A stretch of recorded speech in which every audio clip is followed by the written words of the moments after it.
Hello, everyone. Welcome to the Buckeye Huddle postgame live show. I am Mark Givler, joined by Devin Radcliffe.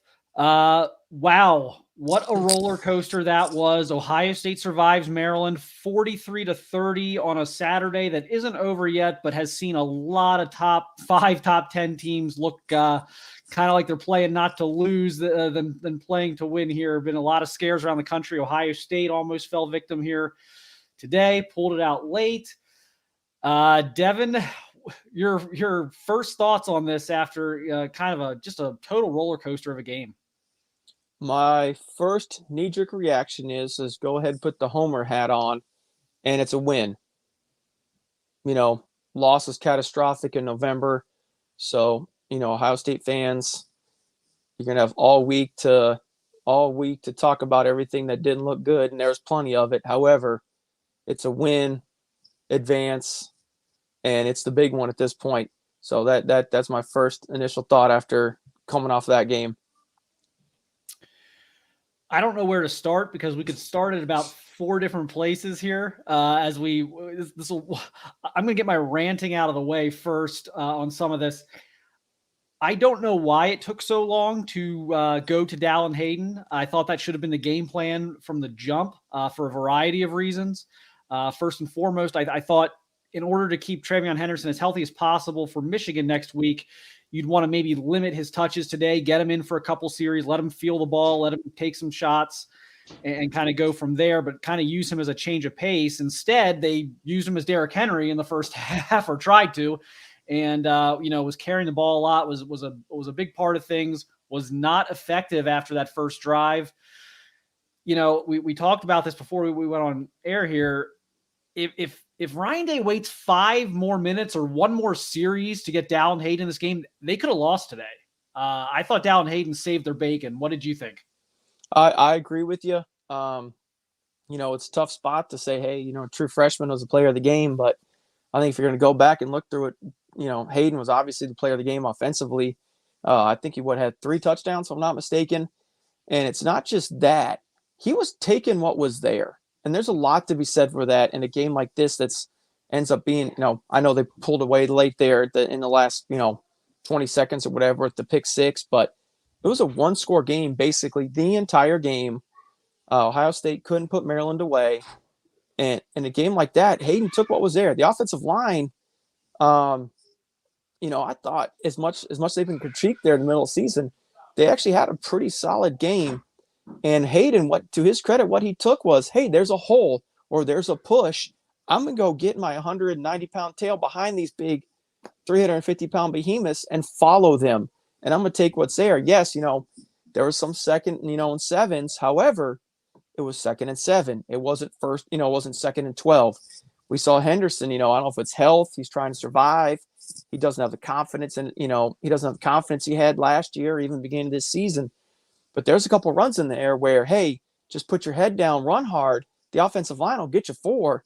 And he's trying to bounce it to, who knows where and trying to make hero plays. And again, to, summarize, Hayden was taking what was there. And when he had a crease, he's got the gear to go when he gets to second level. Yeah, no, I agree. I thought there's something to be said. Yes. Does TreVeyon Henderson have tremendous home run hitting ability? Absolutely. Great top end speed, but he's not healthy. He's not 100%. I think beyond that, I think there's some confidence issues in trusting that to an extent. I think there's some hesitation there. Maybe some doubt in his mind, the way he's running right now about his health. And for whatever reason, he's been a great player for them the last 2 seasons, but for whatever reason right now, Hayden is their best option. He hits the hole. He's decisive. They run those stretch. Everyone's on Twitter on the best word. Why do they keep running stretch? Well, it's there. We saw it was there when Hayden came in the game. All of a sudden, they didn't just start blocking when Hayden came in the game. The stretch was there, and Hayden was finding the holes. He wasn't trying to hit the home run. He was hitting singles and doubles, and that's all they needed him to do. And there's also something to be said for just his ability to keep them on schedule, where maybe it isn't blocked up perfectly, but just put your head down and get 3, get 2nd and 7, get 2nd and 6, don't get 2nd and 11 because you tried to bounce it and you got tackled in the backfield. And I thought that was kind of, we saw, I think it was Henderson's last carry that he took in the game. It was, the play design was left. It was blocked up. I mean, there was, was it a 15-yard run? Probably not, but it was at least a 4 or 5-yard run. He tries to bounce. He gets dropped in the backfield. And there were several instances of that. And I think the injury has kind of had him revert to maybe some of his bad tendencies and maybe not trusting that just to cut and go and get upfield. But man, if they don't put Hayden in this game right when they did, this could have been trouble. And we'll see kind of, we'll get into kind of maybe some other things about where that might lead them next week. But, that wasn't the only issue today. The defense did not play very well, played very well when it mattered at the very end. Those last 2 series, tremendous. And I'll talk about that here in a minute. But Devin, your thoughts on the defense today? Was it vanilla, just trying to not, show anything for next week, or, were there some bigger issues there? Well, to, knee-jerk reaction again off the cuff, disclaimer there. It seemed like they were playing a lot of spot drop coverage, which is what we saw the past few years, going back to Coach Hafley and through Coach Combs. And Coach Knowles was attempting to keep everything underneath and to limit the explosive plays that Maryland could hit and force Maryland to drive the ball down the field. Unfortunately for Ohio State fans, guess what Maryland did? The quarterback for Maryland had a phenomenal game. I think at one point, 12 of 15 for, he couldn't miss. It was first 11 or 12 he completed. In a row. He had more yards passing in the first quarter against Ohio State than he's had the last 2 weeks combined, and I don't think that's hyperbole, or it was something close to it. I recall seeing he was hitting everything underneath, and then when the plays were there to make, he throws up a 50-50 ball, and Jordan Hancock can't come down with it. That ends up leading to a Maryland touchdown, for example. So we did see a lot of that defensively, attempting to keep everything underneath, force Maryland to drive the field. But I don't think it was until their 4th or 5th possession that Ohio State finally stopped them from putting points on the board. Yeah. As we wait for Ryan Day here, I do want to kind of give everyone a quick warning. I guess we're bad. We're not in the 21st century. I don't think in Maryland. No in-house Wi-Fi, I'm told, from the visitor post-game room. So we're going to do our best with what we have here. We have the feed set up right now, and if for some reason it goes down, you're going to get stuck with more of Devin and I, and we'll get you clips of Ryan Day as quickly as possible. So just kind of a quick warning on that. We'll be flexible here and adjust on the fly to our situation there. Back to the defense real quick. We talked, it was not good. It was a struggle for, 50 minutes, 55 minutes, but I'm going to give them a little bit of a break here because last year's defense, I think, would have folded in the situation it was put in today. Maryland gets the 4th and short stop. A fairly short field. I think they had ball maybe around their own 40, so they're going in there. They have all the momentum in the world. Big 3 and out from the Ohio State defense. Force a punt. Long drive for the Buckeyes. Eat clock. Add 3 more points. Now it's 6. And hey, back in business. So credit the defense there. And your thoughts on just how that went there, the last 2 series. Obviously, Zach Harrison, amazing sequence there at the end. Well, I think that's it. I think we saw it throughout the game is, I don't know if they needed to wait for the adrenaline rush to kick in. Right? Yeah. But you saw we're going to go to Day. We got Day here. Sticking with him, and the way he ran was almost exactly what you needed it to look like. Just maybe address those 2 things. Yeah, we didn't quite get the running game going there in the first half, and then made the change to Dallin. and he really got us into a rhythm. I thought he was hitting the holes hard. Right after the block punt there, 2 good hard runs, and that was good. And then from there on, I thought, and he almost broke a couple. I mean, almost did. But for a young player with so much on the line here today, to play like that, first off, to take care of the football is the number one thing. When you hand somebody that football, you're putting the whole team in their hands, and that's something we talk about a lot. And so we trusted that Down was going to do that. He's had a couple spots this year, but this was big, and for him to get this game under his belt, I think will build some confidence for him. And then the wow factor of this game, obviously, Michigan escaped against Illinois. Now you guys escaped basically today the big setups for next week. Yeah. When you're playing on, in November in the Big Ten, I mean, these are challenges week in and week out. And the number one goal is to win and move on. There's been times this year we've had style points, if you want to say, and we've won big, but there's going to be games where, you don't jump out as fast as you would like to. We got to get that first drive going, and, okay, here we go. It's going to be one of those days. And then it just wasn't quite that way, and there's some reasons for that we need to clean up. But what I think was the most important thing was at halftime, we came together and said, okay, this is going to be a 4-quarter battle now. And, sometimes we get in these games and they're not, but this was going to be. And we really buckled down in the third quarter, did a nice job there, and then finished out the game the way that we should. Over to the left end, Hope 11 Warriors. Ryan, you guys gave up 293 passing yards today. How much of a concern is that as you get into a point of the season where you're going to face more top quarterbacks? Yeah, it usually isn't about the yards, but I thought Talia played his heart out today. I thought he played really well, did a nice job. But yeah, I mean, there's some plays in there that we're going to look at and try to address what's going on there, because certainly we'd like to see better play. But there's good players in this league, and they're gonna get yards. I thought our defense did a good job of forcing field goals at times, especially early in the game. But our number one goal in the plan to win is to play great defense, and they did throw for too many yards today for sure. But we'll take a look and try to figure that part of it out. Austin Ward, Rivals. Right, it's easy and probably unfair for us outside the program to say, well, maybe they just were looking ahead to next week, because a lot of us maybe already were. Did you sense that at all throughout the week or at any point today that the focus wasn't there?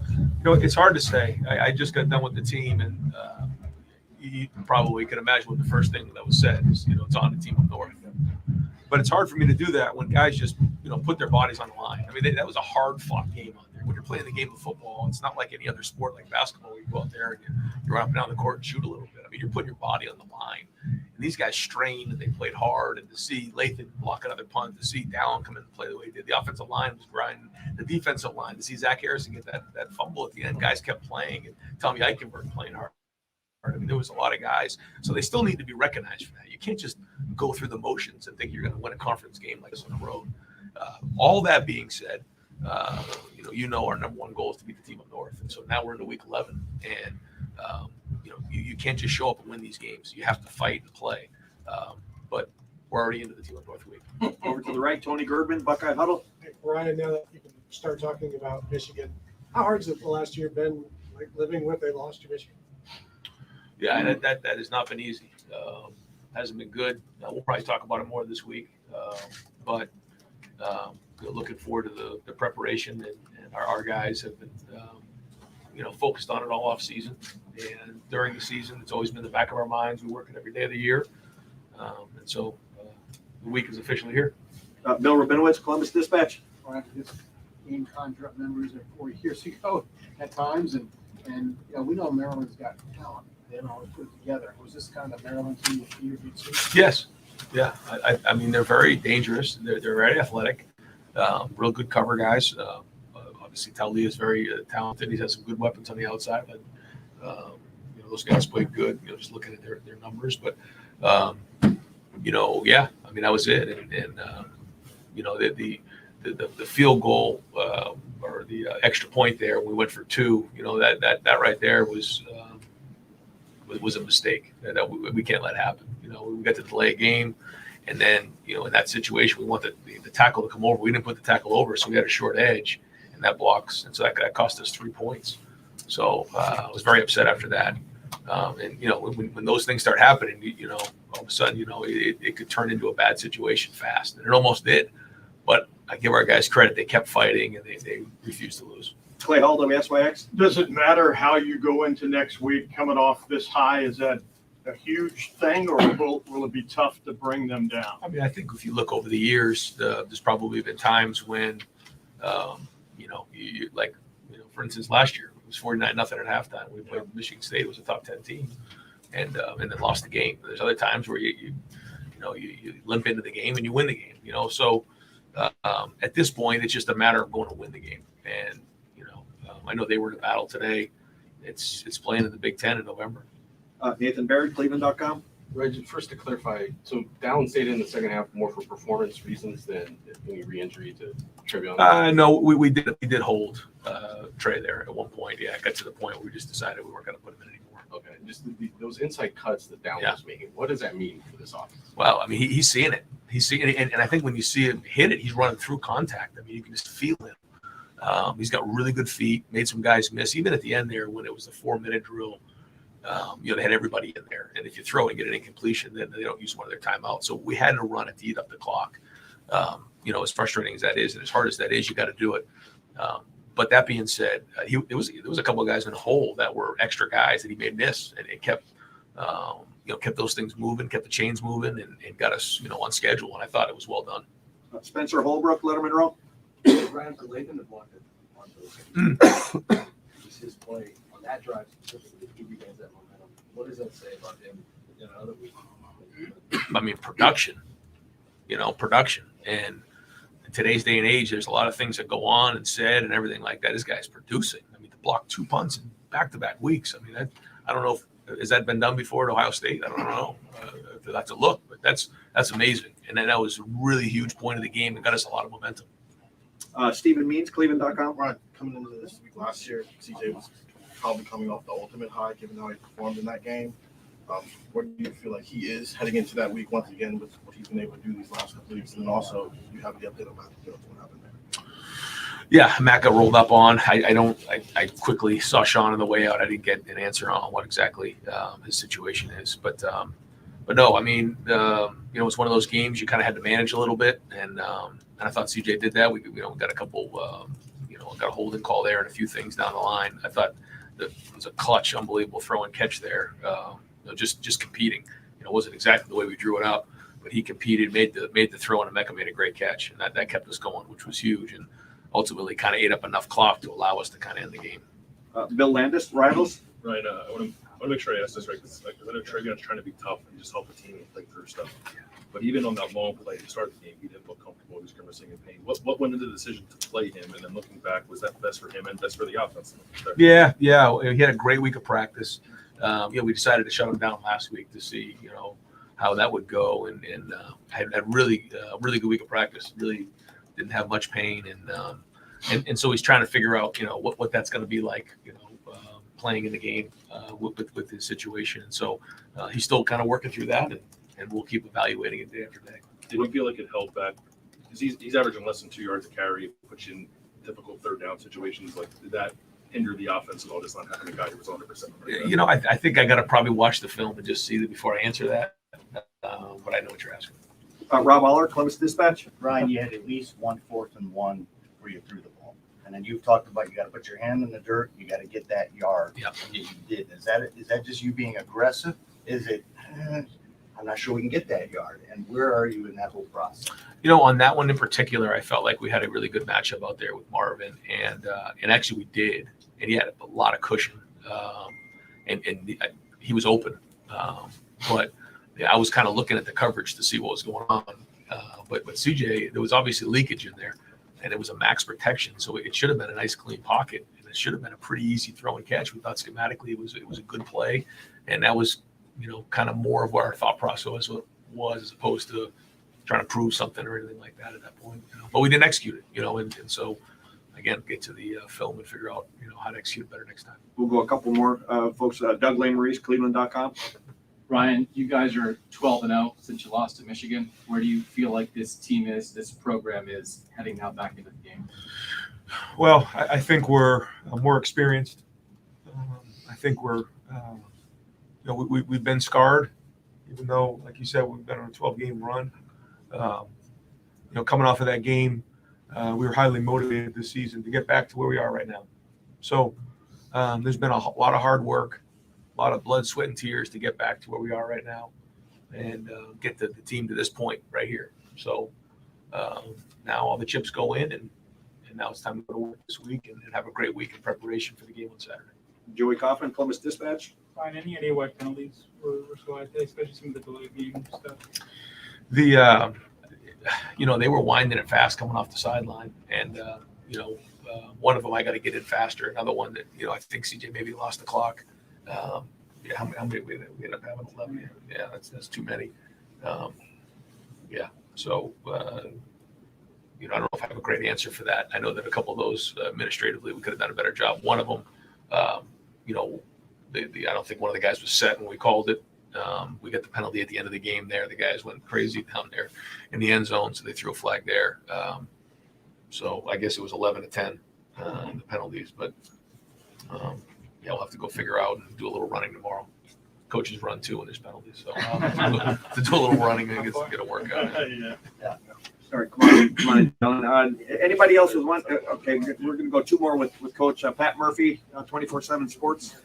Ryan, just the last two plays to end it. Yeah. By the defense, obviously not perfect all day, but they step up. And what was that like on the sideline? You mentioned the celebration, but that whole series or something. Well, I thought the 4-minute drill was pretty well done. We didn't quite ice the game, but we ate up a lot of clock and got a couple first downs, ate up all 3 timeouts.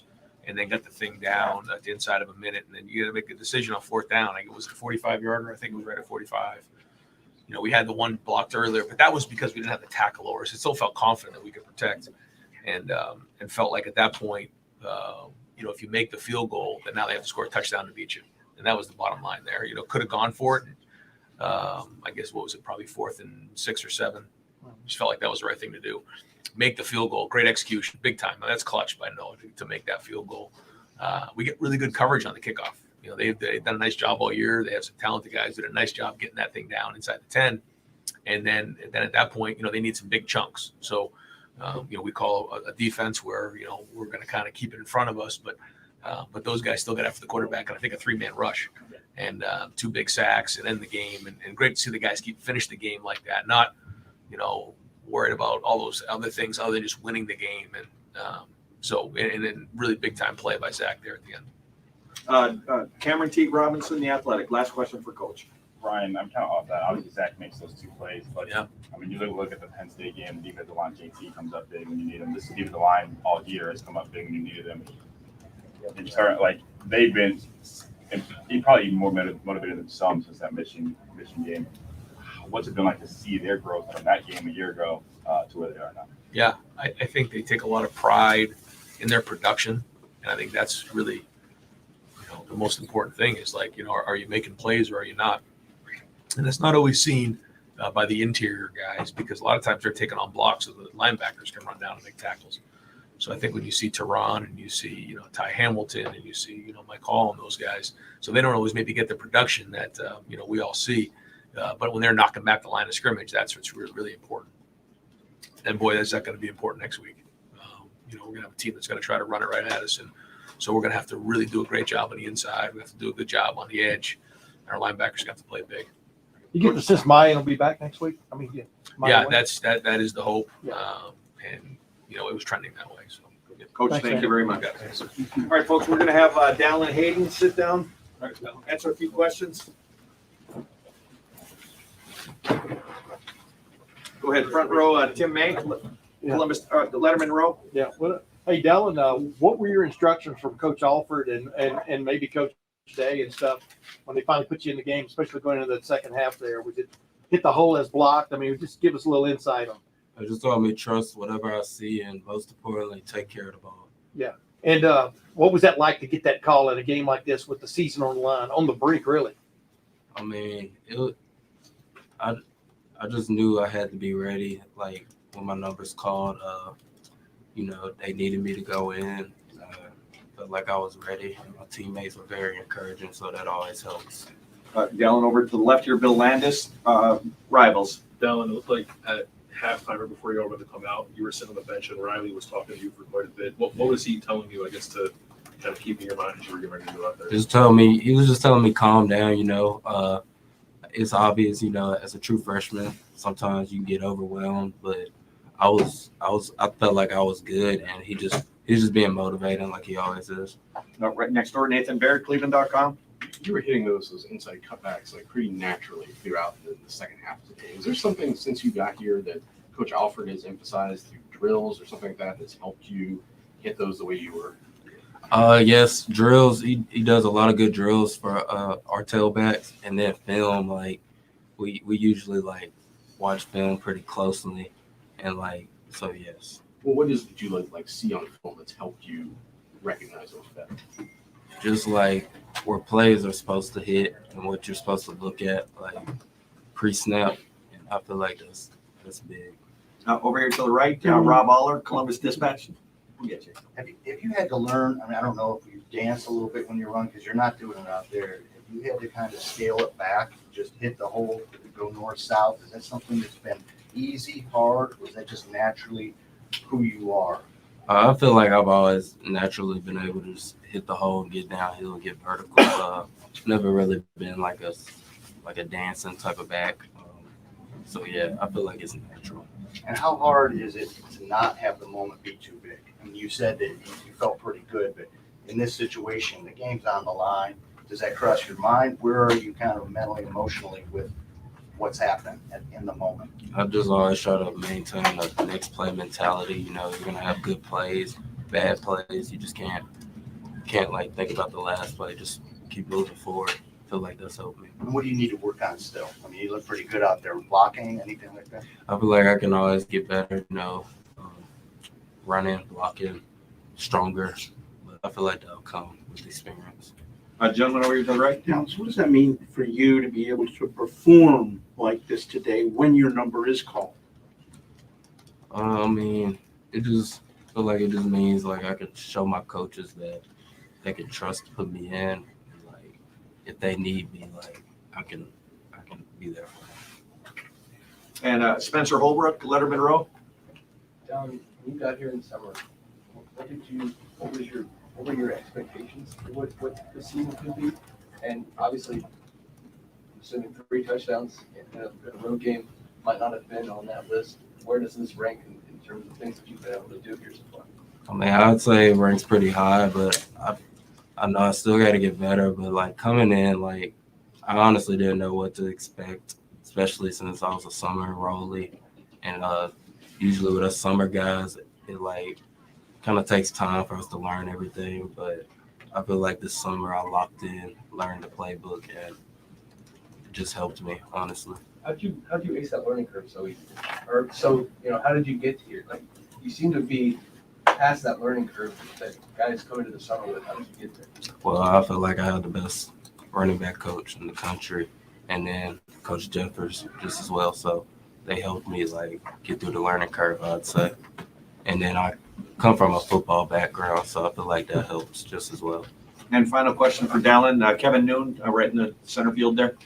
Down yet? Buckeye Huddle. You haven't cracked a smile yet. Is this not sunk in, or are you just a chill guy? I mean, you think you'd have a lot of emotion about this. No, I'm just a chill guy. Just pretty chilled. Media sometimes I can be nervous, but I feel like I'm trying to get better at that.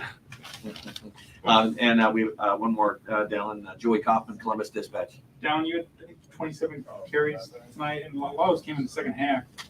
Is there any game in high school that you had a workload like this, or anything? Man, I had a lot of carries in high school.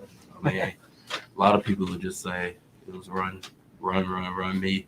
So yeah, I've had a workload in high school before. So this isn't too bad. Nah. Doesn't a workload here feel different than a workload in high school? Oh yeah, it feels way different. Guys are obviously bigger, stronger, faster. Yeah, it's way different than high school for sure.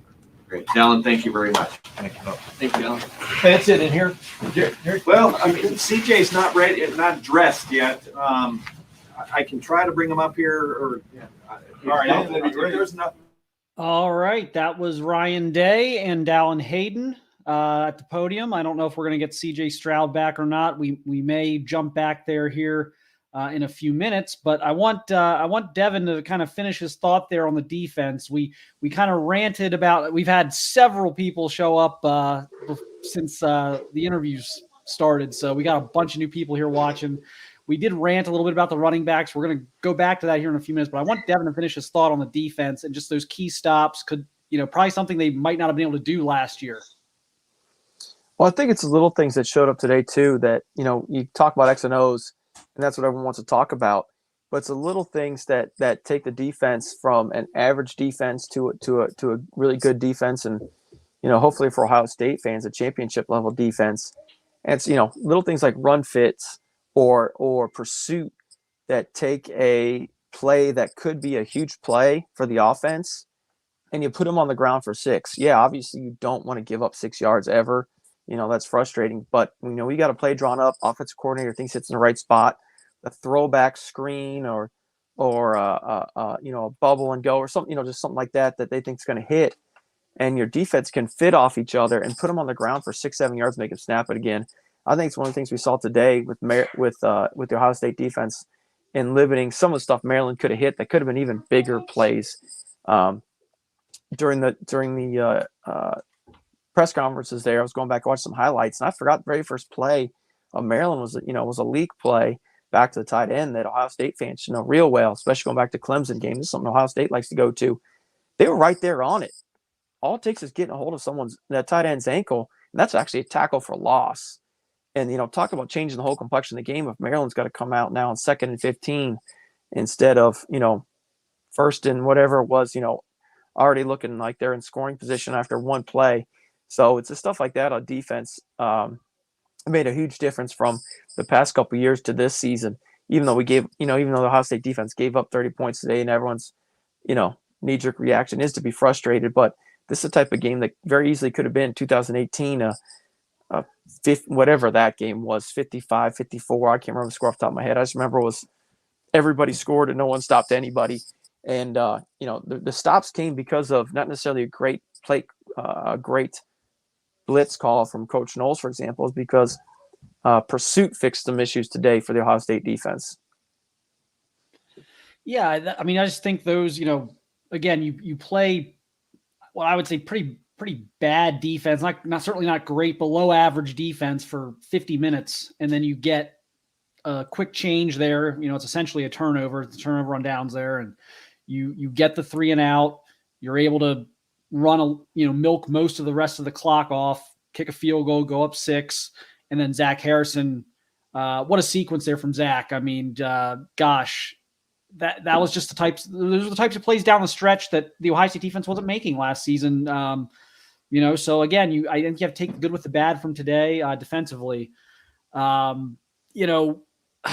get back to the running game here because I know everyone wants to talk about it. We already kind of ranted that Day was too slow to go to Hayden. Henderson, obviously, he's fighting through stuff right now. Maybe that's gotten his head a little bit. He's not seeing it. He's just, and Day even said it afterwards. He said, Dallin Hayden is seeing it right now, and that's obvious. How do you kind of take what you saw today, learn from what you did today if you're Ohio State, and apply that to Michigan next week when you may have your full arsenal of running backs available to you? What would your strategy be, I guess, going into next week, assuming Mayan Williams is back, assuming Trey Henderson will be available? How do you manage that next week? Because you can't have a first half offensively like you had today. I think what's the cliche? Hot hand. You got to go with the hot hand. And, Hayden's hot. And before Williams, Williams had a big game against Northwestern. I know he started slow in the first half and exploded the second half.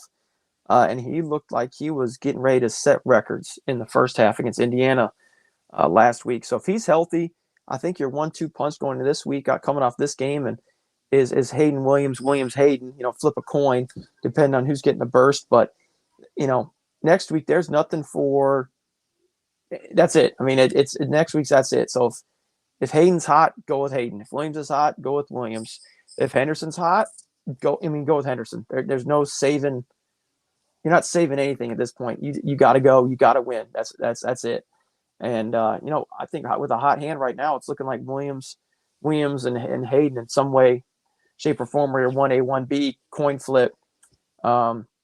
Which one's 1A, 1B? But look, those two look like they're the hot hand right now. And I actually wrote down what you said. Coach Day said it best. Hayden's seeing it. And I think it's what we talked about earlier is he's getting behind the offensive line and he's not getting behind schedule. He's not forcing Ryan Day to, he's got that play chart, multiple page play chart. He's not flipping it upside down and turning around looking for the magic 2nd and 13 play because we're getting off schedule. Hayden's keeping them in, at worst, 2nd and 7. I mean, I know it's not great. You don't want to be in 2nd and 7 often. However, you can find some 2nd and 7 plays where that can get you to 3rd and 3. That 2nd and 12 play chart, there's only about 2 or 3 plays on there, and you don't want to be in that section all that often in your play chart when you're a play caller. And Hayden right now is keeping them in that, all right, we got something for the situation, play calling wise. Yeah, it's going to be interesting to me what they do. It looked like Ryan Day understood and acknowledged kind of what happened today. He obviously, he doesn't want to throw any of his players under the bus. Of course, he doesn't want to, obviously Trey is struggling right now a little bit. He doesn't want to add to that, compound that problem. But he seemed to, at least just from my read of watching him and listening to him, he seemed to understand that Hayden gave them a little extra something today that Henderson didn't have today. And it looked like to me that we could see that carry over to next week. Now, a lot can happen between now and next week. And these coaches, they always want to go to their veteran and security. But, I mentioned this in my post-game observations. I would have a very quick hook next week for the veteran running backs. If Henderson gets in there, or even Williams gets in there, and it doesn't look right, and it's not something that you're looking at and you're saying, oh, it's clearly the offensive line, because it was not the offensive line today. You have to get Hayden in there, I think, right away. I mean, does he have to start? I don't know if he has to start, but if we see a series or two where everything's getting bounced, or, you're in 2nd and 12s because holes aren't getting hit, you have to make the quick decision. It's got to be a quick hook. It's like a baseball game. It's one of those like playoff baseball games where the first sign of trouble for the starter, they're going to the bullpen. That's the mode I would be in next week. So I don't know if you agree with that or if that's a little bit too extreme, but I just think next week you got to be very, very careful that you don't ride the wrong guy at running back. Well, I think you said it best. I think it's staying on schedule. If you are at running back A and you're reversing field twice, that just can't happen. I mean, that's just all there's said to it. I'm going to use a bit of hyperbole. For example, running back B is getting you 3 yards of carry. You got to go with running back B in the game next week. The guy that's going to keep you, like I mentioned, on the play chart that you can find plays for next week. The difficult part and the challenging part is you could have a situation. I'll go back to Williams against Northwestern where the first half nothing was hitting, and second half all of a sudden he's like, oh, now I got it, and you start running more tight zone and duo, and now he's out the gate and ripping off 50-yard runs. I think that's the other thing too. You got to be careful of as a play caller is be cognizant of which running back you got in there. Right now, Hayden can hit you both wide and tight zone. We saw it today. Williams this year, since he got dinged against I can't remember if it was Penn State. Against everybody? Against everybody. It seems like he hasn't been able to make that cut, halfway through this year that he was able to make. I mean, even since a freshman, go back to the Clemson game, he made a huge cut back in the Clemson game off a stretch. So it's not like he can't make the cut. Obviously, there's something physically right now. It's limiting his ability to get that cut, get his foot in the ground. But he's hitting that tight zone really hard. We saw it past couple weeks with him where he's downhill. He can make that bend back. So just be cognizant of who you got in there in the game. Don't call play. Don't call plays where Williams got to make a drastic cut. Call plays where you can get downhill and get in the line of scrimmage. I think you solved the riddle there yourself, though, as you talked through that. Hayden appears to be the only guy right now who is healthy enough to run stretch, to run inside, to run all of the different running combinations they're going to want to run against Michigan. And so with that in mind, should Hayden start next week? And then whether it's Williams or Henderson, those guys are almost change of pace. That's potential. I mean, right, if nothing else, right now, Hayden's the guy that's healthy. I mean, that's the first thing. Williams, it seems like everyone's optimistic. He'll be back this week. Henderson has had 2 weeks off, and he got the hook. I don't want to say hook, so it makes it sound like he got pulled, but he left the game in a boot. So there's something that's still not healthy right now with him. So Hayden almost by default looks like he needs to be the one, if you're game planning right now, that he's going to be your horse next week, and then figuring out, all right, can Williams give me 10? Can Henderson give me 10? Or are we going Indiana, and all of a sudden Johnson is your 1B? I mean, who knows right now with Williams and Henderson?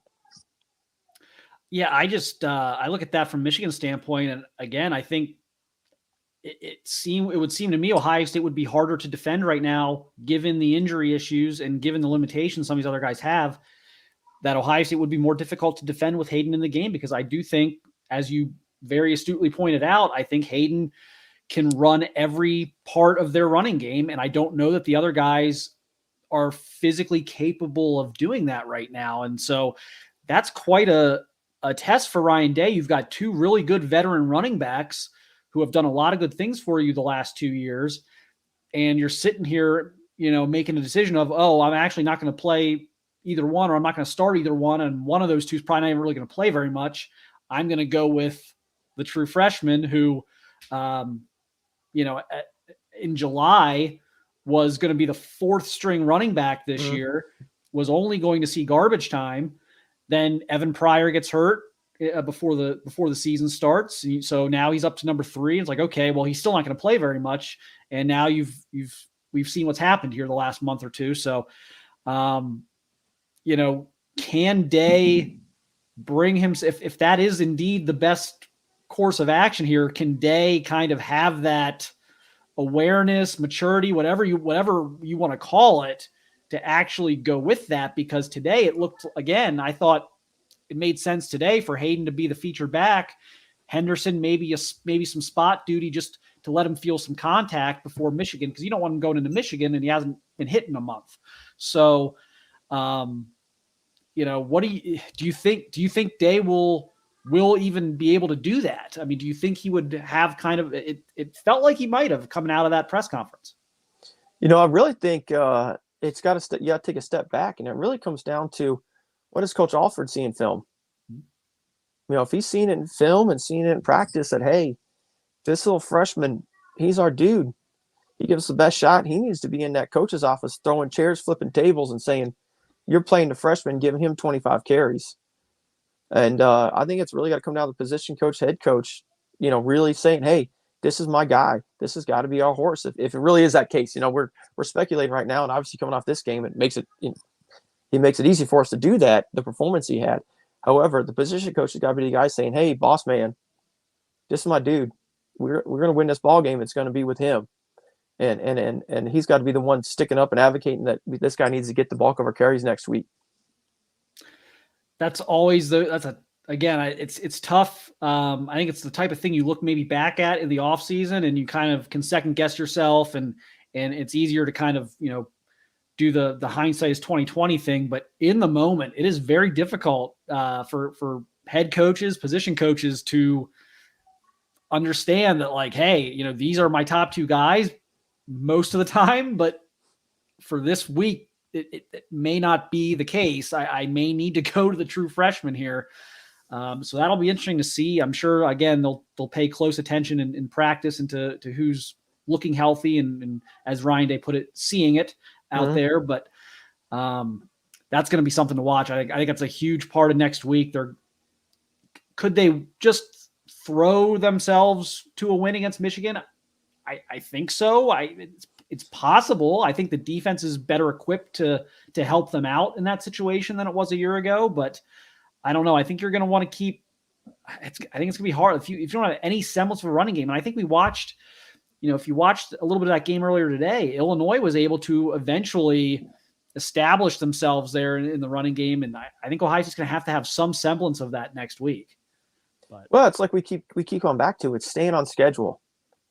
you got to stay in the part, you got to stay in that section of the play chart where you got a bunch of plays and options to go to.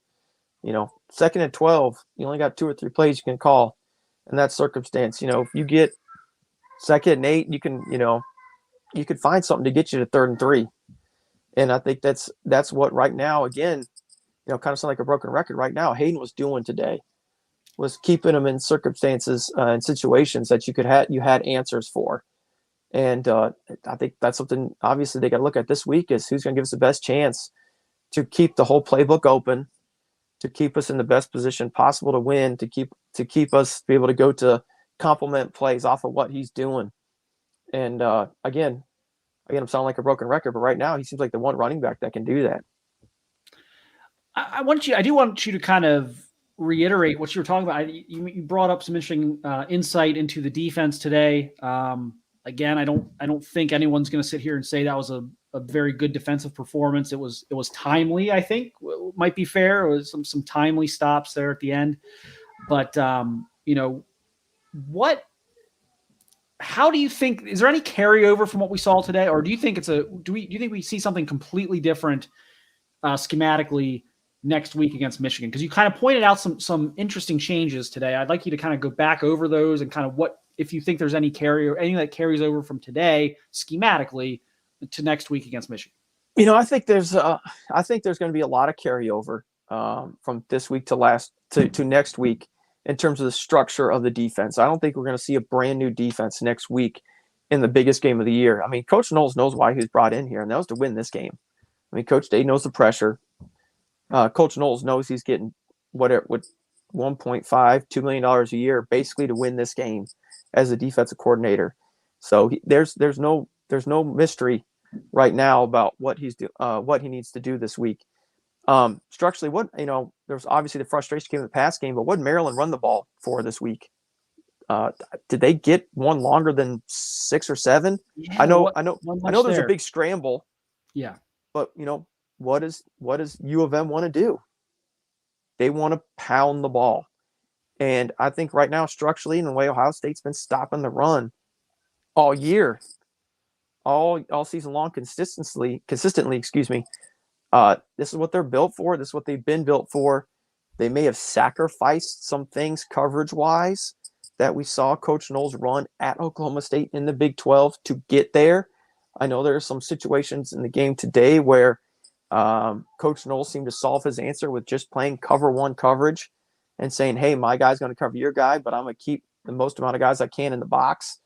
And there's a couple times today where that kind of went back and bit him because it's a one-on-one spots where Maryland was able to go up and get the ball. But again, if you're brought in and getting paid nearly $2 million a year to win this game, he's built a defense to win this game next Saturday. Yeah, and like we talked about, there were some silver linings today defensively, despite some of the struggles. We talked about the timely stops. Another thing, kind of brought up 31 carries for 84 yards today for Maryland. You would absolutely sign up for that right now for Michigan next week. If Ohio State holds Michigan to 84 to 100 yards on 30 carries next week, they're going to win. There's almost no doubt they're going to win if that happens.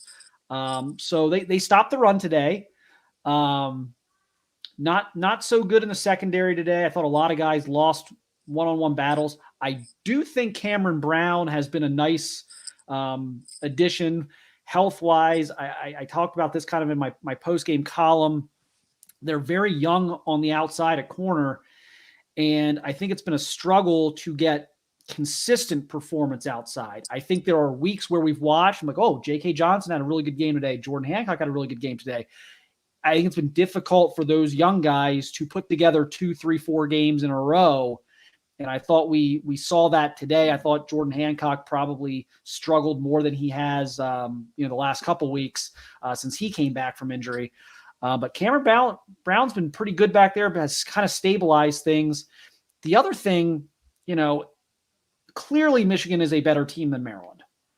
But would you take Michigan's quarterback and receivers or Maryland's quarterback and receivers? I would take Maryland's. I think Maryland's got a better quarterback, and I think they've got better weapons on the outside.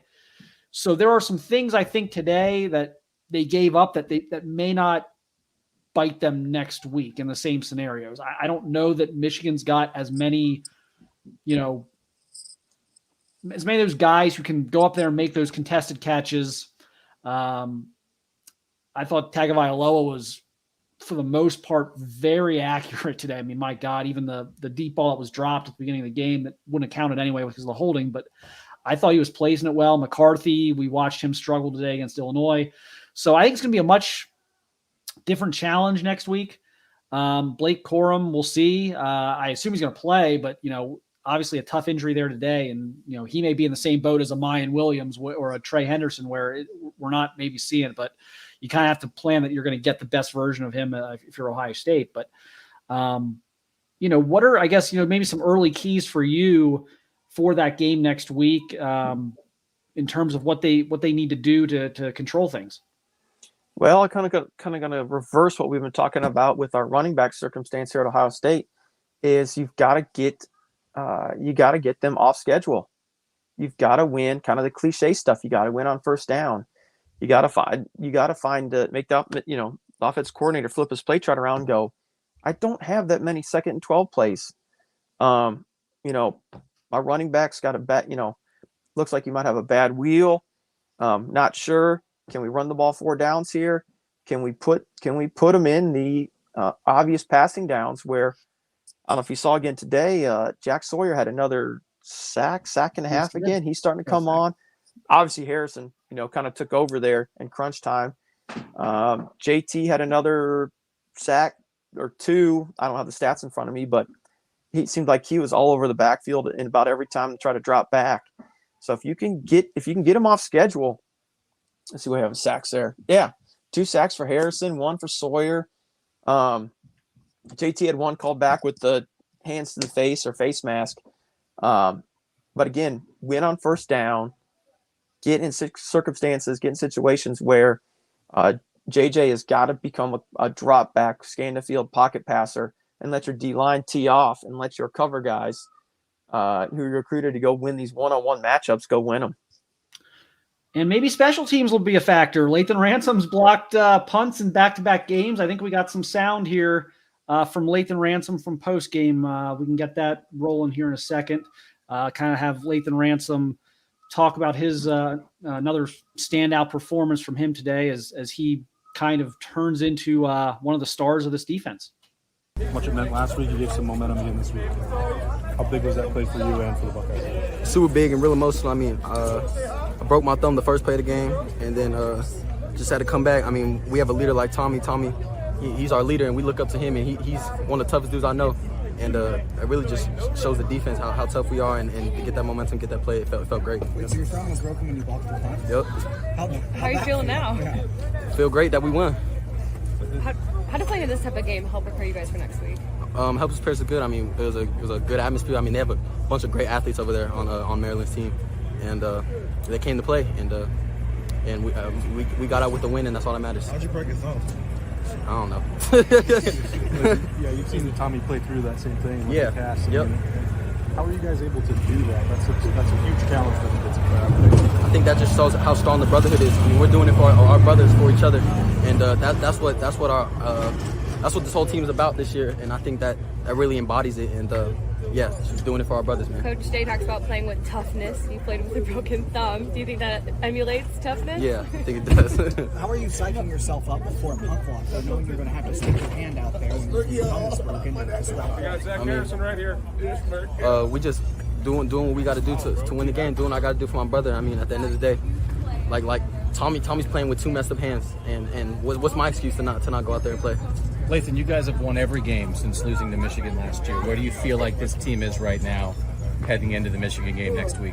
I mean, we definitely have this. We've had this one circled all year. This is one of our main goals: beat the team on North. So that's all. I mean, we've had this game circled all year, and that's all I have to say. Lathan, what were they doing specifically against you guys offensively that was creating a lot of problems for you? It looked like he did a great job of spreading the ball around. I think 9 or 10 different guys caught passes. That's a hard offense to try and keep it in check. Yeah, they spread the ball around. They got the ball fast. He was making a lot of plays, extending plays. I mean, they had a good game plan in, but at the end of the day, we made adjustments and we finish the game. So that was an interesting kind of nugget there. Lathan Ransom broke his thumb early in the game. I don't think anyone, watching the broadcast, I don't think anybody saw that or thought that was something that may have happened.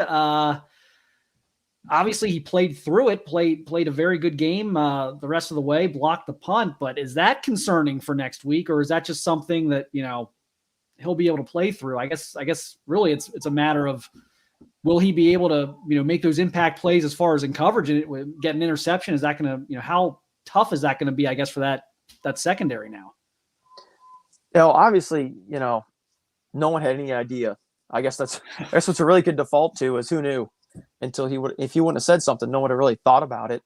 I know Proctor got a run there in a little bit during the game. And it just could have been for, hey, he's matching this personnel, and no one would have thought twice. But obviously it didn't affect his performance today. And, if he's confident playing and letting it rip, let him rip, tape it up, put a little, what do they call it, stents on it, and let him go. If he can handle it, let him go.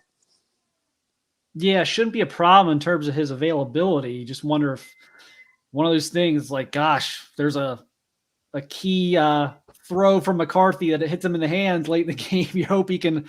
That's one thing maybe you try. I don't know how you work on that in practice where you're on the jugs machine. I don't know how much you actually want that thumb to take contact during the practice week or whatever, but that's going to be kind of something to watch, I guess, too. See how that's wrapped up. We are going to, here in a minute, jump over. I think we have Zach Harrison as well. Zach had a unbelievable sequence there at the end of the game. He had back-to-back sacks, I believe, back-to-back plays there to end the game. The strip sack ball popped up into Steel Chambers' lap for the easiest touchdown Steel Chambers will ever score. And so Harrison has been a dominant force really against the run. He's been their best run defender, in my opinion, the last 2 years among that defensive line. And today, some timely pass rushing from Zach Harrison. Do we have the audio up and ready, I think? Say anything into each other's point after that last series. I mean, obviously, it's not over till it's over. Yeah. Season on the brink. I mean, Yeah. et cetera. Did you defensive line guys especially talk to each other or defense? Yeah, we knew. We said we were all huddled up and we were like, a sack ends the game. And we knew that going on the field, and that's what we were trying to do. Zach, you know this rivalry, 11-0 versus 11-0. Though, how can you put into words what you think this version of Ohio State Michigan is going to be like? Honestly, no. We just got to see on Saturday. We're going to go out there and play our hardest. 2 versus 3 with everything on the line. I mean, what more could you ask for there? That's the kind of dream. That's probably the kind of game that you dream of playing in when you commit to Ohio State, right? Yeah. Zach, I'm not sure if you talked about Lathan, but you said I'm good? Yeah, yes, sir. Oh, sorry, bro. You can go ahead. Last one. I got you. Lathan said he broke his thumb on the first play that he was out there. Yeah. Did you guys know that, and how did that maybe change things for you guys defensively? Yeah, we were on the sideline, and Lay walks up. He was like, bro, my hand's broke. Yeah. And I was like, damn.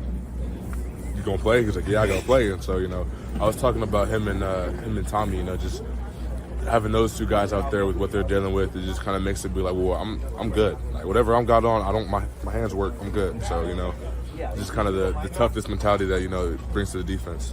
What did you see from his toughness when he blocked that punt, especially with his broken thumb already? Yeah, he's tough. I said he's one of the toughest guys on the team, I think, personally. So. Thanks, man. Toughness, that's the word, right? Yeah. You know what I'm talking about. Yeah. You looking forward to this week, Zach? Of course. So Zach didn't have much to say about the Michigan game. I think it's going to be very, very careful here these next few days to not provide any bulletin board material. Zach Harrison, man, a few words on Michigan, but very complimentary of Lathan Ransom, his toughness today, confirming the kind of the broken thumb that we just kind of found out about a few minutes ago. We're going to have Tom in here in a minute, but we do have a little bit of CJ Stroud, so we're going to let that go and bring CJ Stroud's post game into this. CJ, college football is crazy. This game, to win it and to go into next week on that note. Yeah, I mean, first and foremost, I want to give all glory and praise to my Lord and Savior Jesus Christ, being able to come out here against a tough Maryland team, get a victory, being 11-0. So, I mean, it's a blessing to be able to say that. Something that we worked on before the offseason and in the season. So, I mean, it's a tough battle. It's like going uphill in these type of environments. And definitely, I'm glad we came out with the victory. Was it better to go into next week with a dub? Yeah, of course. You don't want to lose. So, yeah. Dallin Hayden seemed like the right tonic, at least for the running game, when he got in there and stuff. And there's a freshman giving his all. What do you think about Dallin Hayden at this point? Yeah, Dallin's a hard worker. He's definitely been preparing like a pro, so I'm super proud of him, super happy for him. Definitely did a great job toting the ball and taking care of it. So super proud of him, and I think there is more to come. Is this kind of coverage that you've seen this year from the defense? I mean, they seem to be running with the receivers pretty well for the most part. What was your take on that? No, not really. I mean, I think that, yeah, of course, we knew that their DB core was pretty good, and we were going to have to attack them not only down the field, but in intermediate situations. So we just got to be more crisp, got to just be better, you know what I'm saying? So I think at the end of the day, winning in 11-0, man, that's still pretty good to me. So yeah, it's tough. It's tough playing late in the season, man. It gets hard because every team wants to chip you off. So. What do you think your brothers? Click. You've had a couple. Let's go. Thinking about it every time. But how often have you thought about that last year's Michigan game? And now that we're in this week, how are you thinking about it? How you were approaching it? Yeah, I'm excited, man. Of course, we've been licking our wounds for 365 days, hearing all the laughing, all everything that everybody's been saying. So I definitely think that we've been preparing for it, not only on the field but in the weight room as well. So, man, we're very excited. CJ, Emeka had been hard on himself for a couple drops the last couple weeks. He came up with a couple really big ones for you late. How had he responded? How did you see him stay consistent maybe throughout that? I mean, he's been battling through injury, and that's never fun, you know what I mean? So I think that he'll definitely be he's getting healthy, and he's going to continue to be a great football player. I mean, my faith has never went down in him. He's always going to be Mekhi Booker to me, which is a great football player and a great man of God. So I definitely think he has better things to come. One last question, folks. What's to say about this?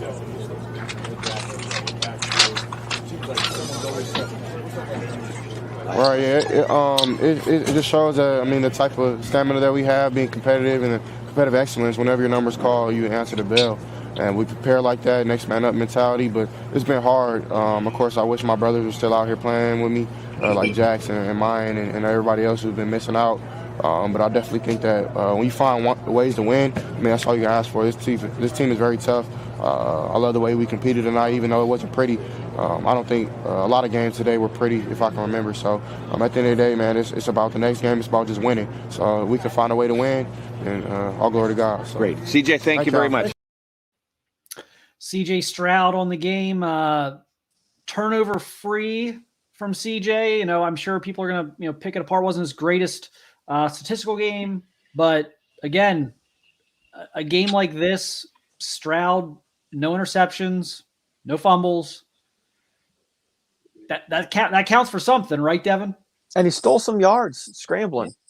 That he had a couple of ones. I think he had one where it turned 1st and 10 into 2nd and 4 on a scramble. You know, he got what he could get and got down without taking a shot. I think he picked up another one down the sideline where he picked up a couple yards with his feet.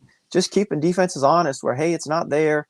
And instead of trying to force something, I know he had one today where he tried to force it. That almost ended in a pick, but Maryland took it off the ground and then ended up getting ruled incomplete. But other than that one particular throw, it was take what the defense is giving you, like you mentioned, take care of the ball, get what you can get down, and like we keep talking about the running backs, stay on schedule, and that's what we saw from C.J. Stroud today. And there's a lot to be said for that in games like this. Tom, did you take your Bonine or your motion sickness pill of choice before today's roller coaster ride?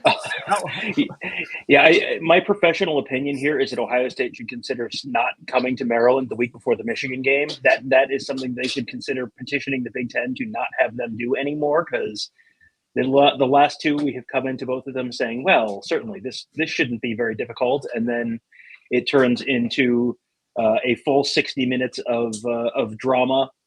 That was such a fascinating game because the first drive, Ohio State goes right down the field. And it's like, okay, bing, bang, boom. All right.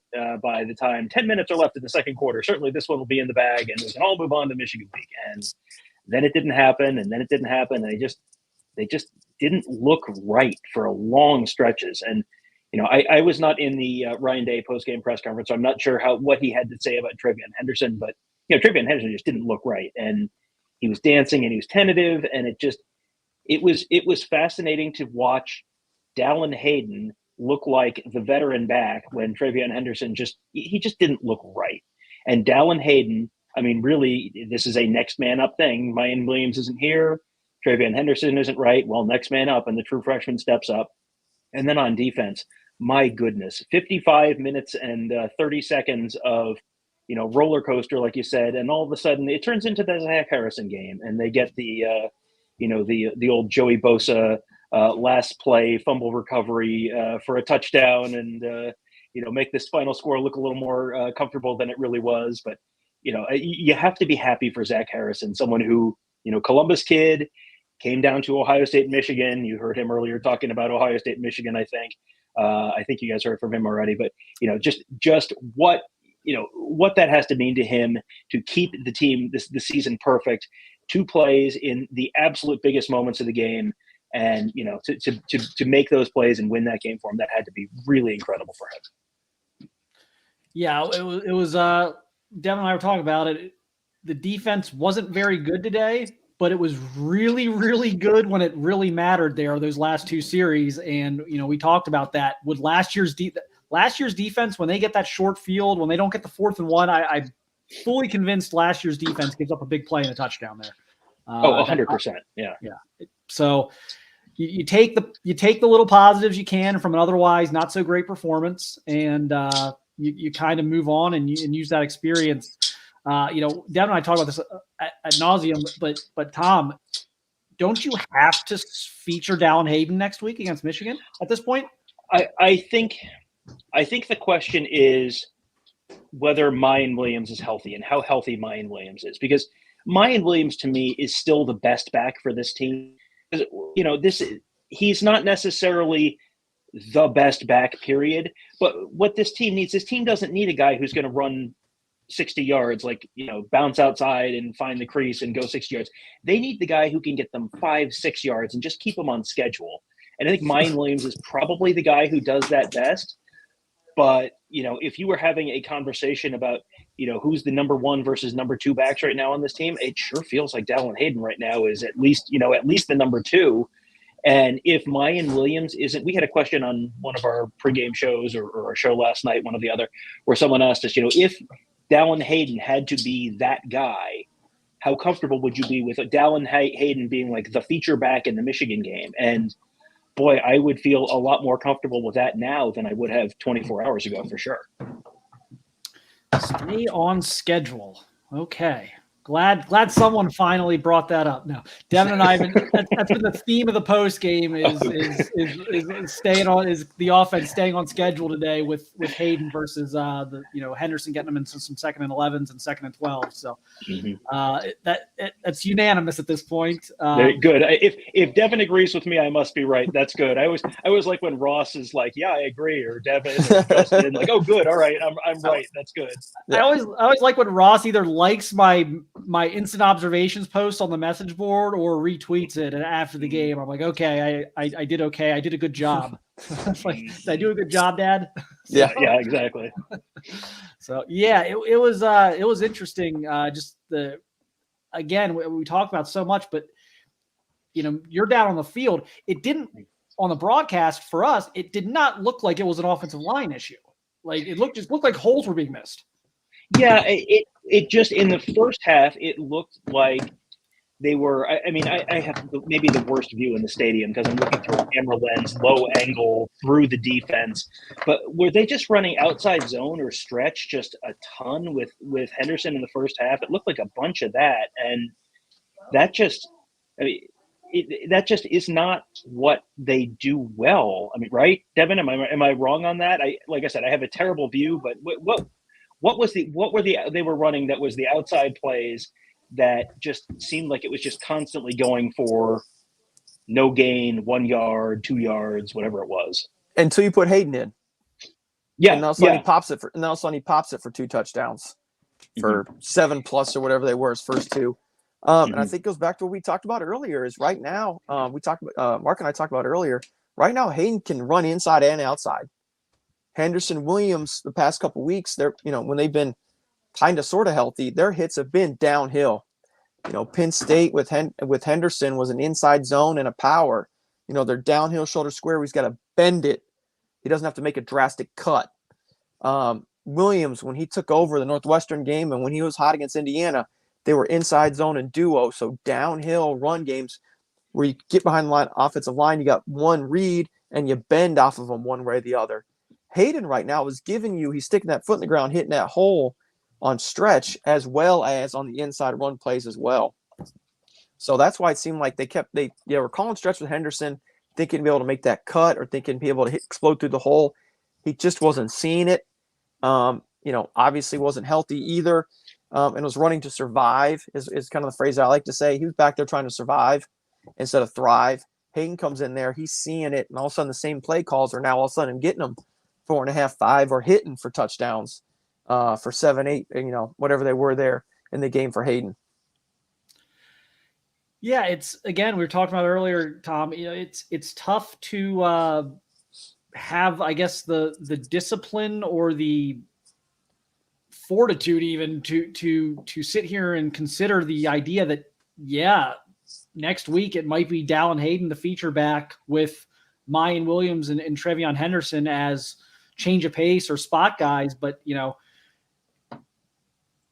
if he's healthy and he's moving the chains, like whatever, man, it's just, this is very much a, the whole idea is it's the team and winning the game is the most important thing. And whatever it takes to get there, if it's, if they just have to run Dave 50 times, run that old ISO play 50 times, like whatever they have to do to get that win next week, that is all that matters. So if that is, sorry, two wonderful veterans who have meant so much to this team, you're going to have to sit and watch the true freshman play.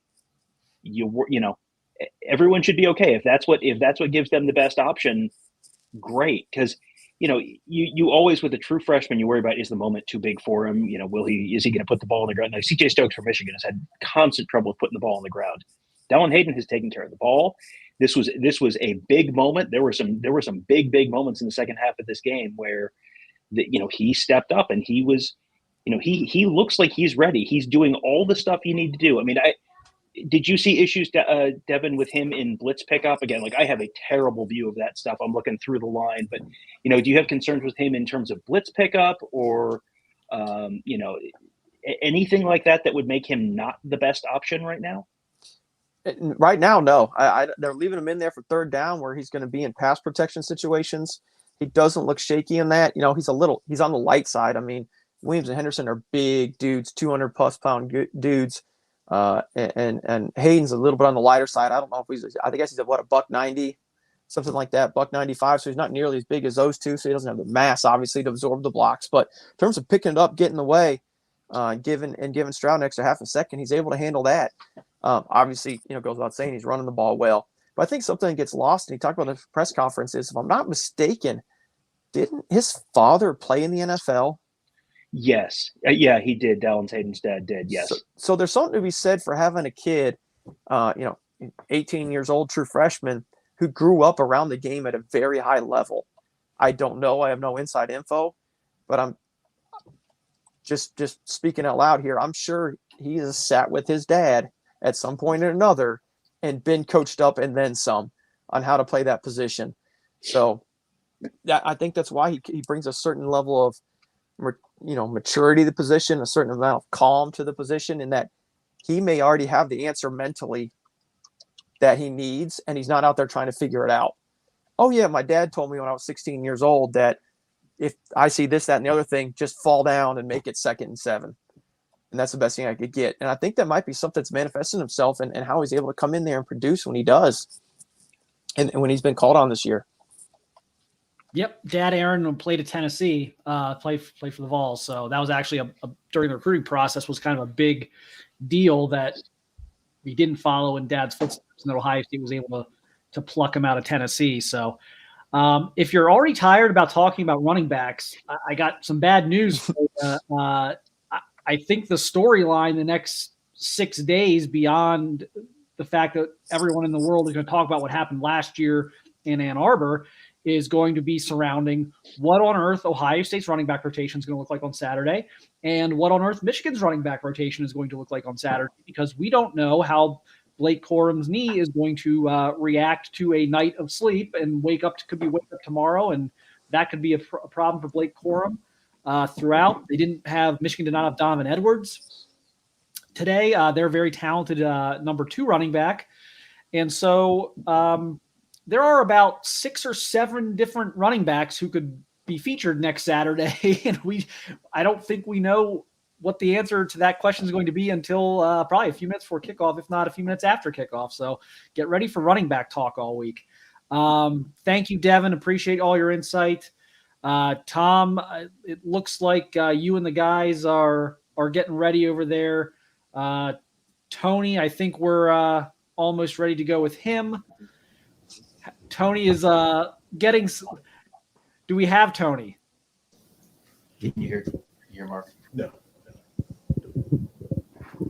We got a great view of Tony looking up at the TV. I'm watching some SEC action as South Carolina is taking it to the Tennessee Volunteers, just as I predicted. Really? Because I'm obviously completely out of the loop on any 7 o'clock games. What are we missing? It is about to be 35-17 in the second quarter. South Carolina over Tennessee. Yes.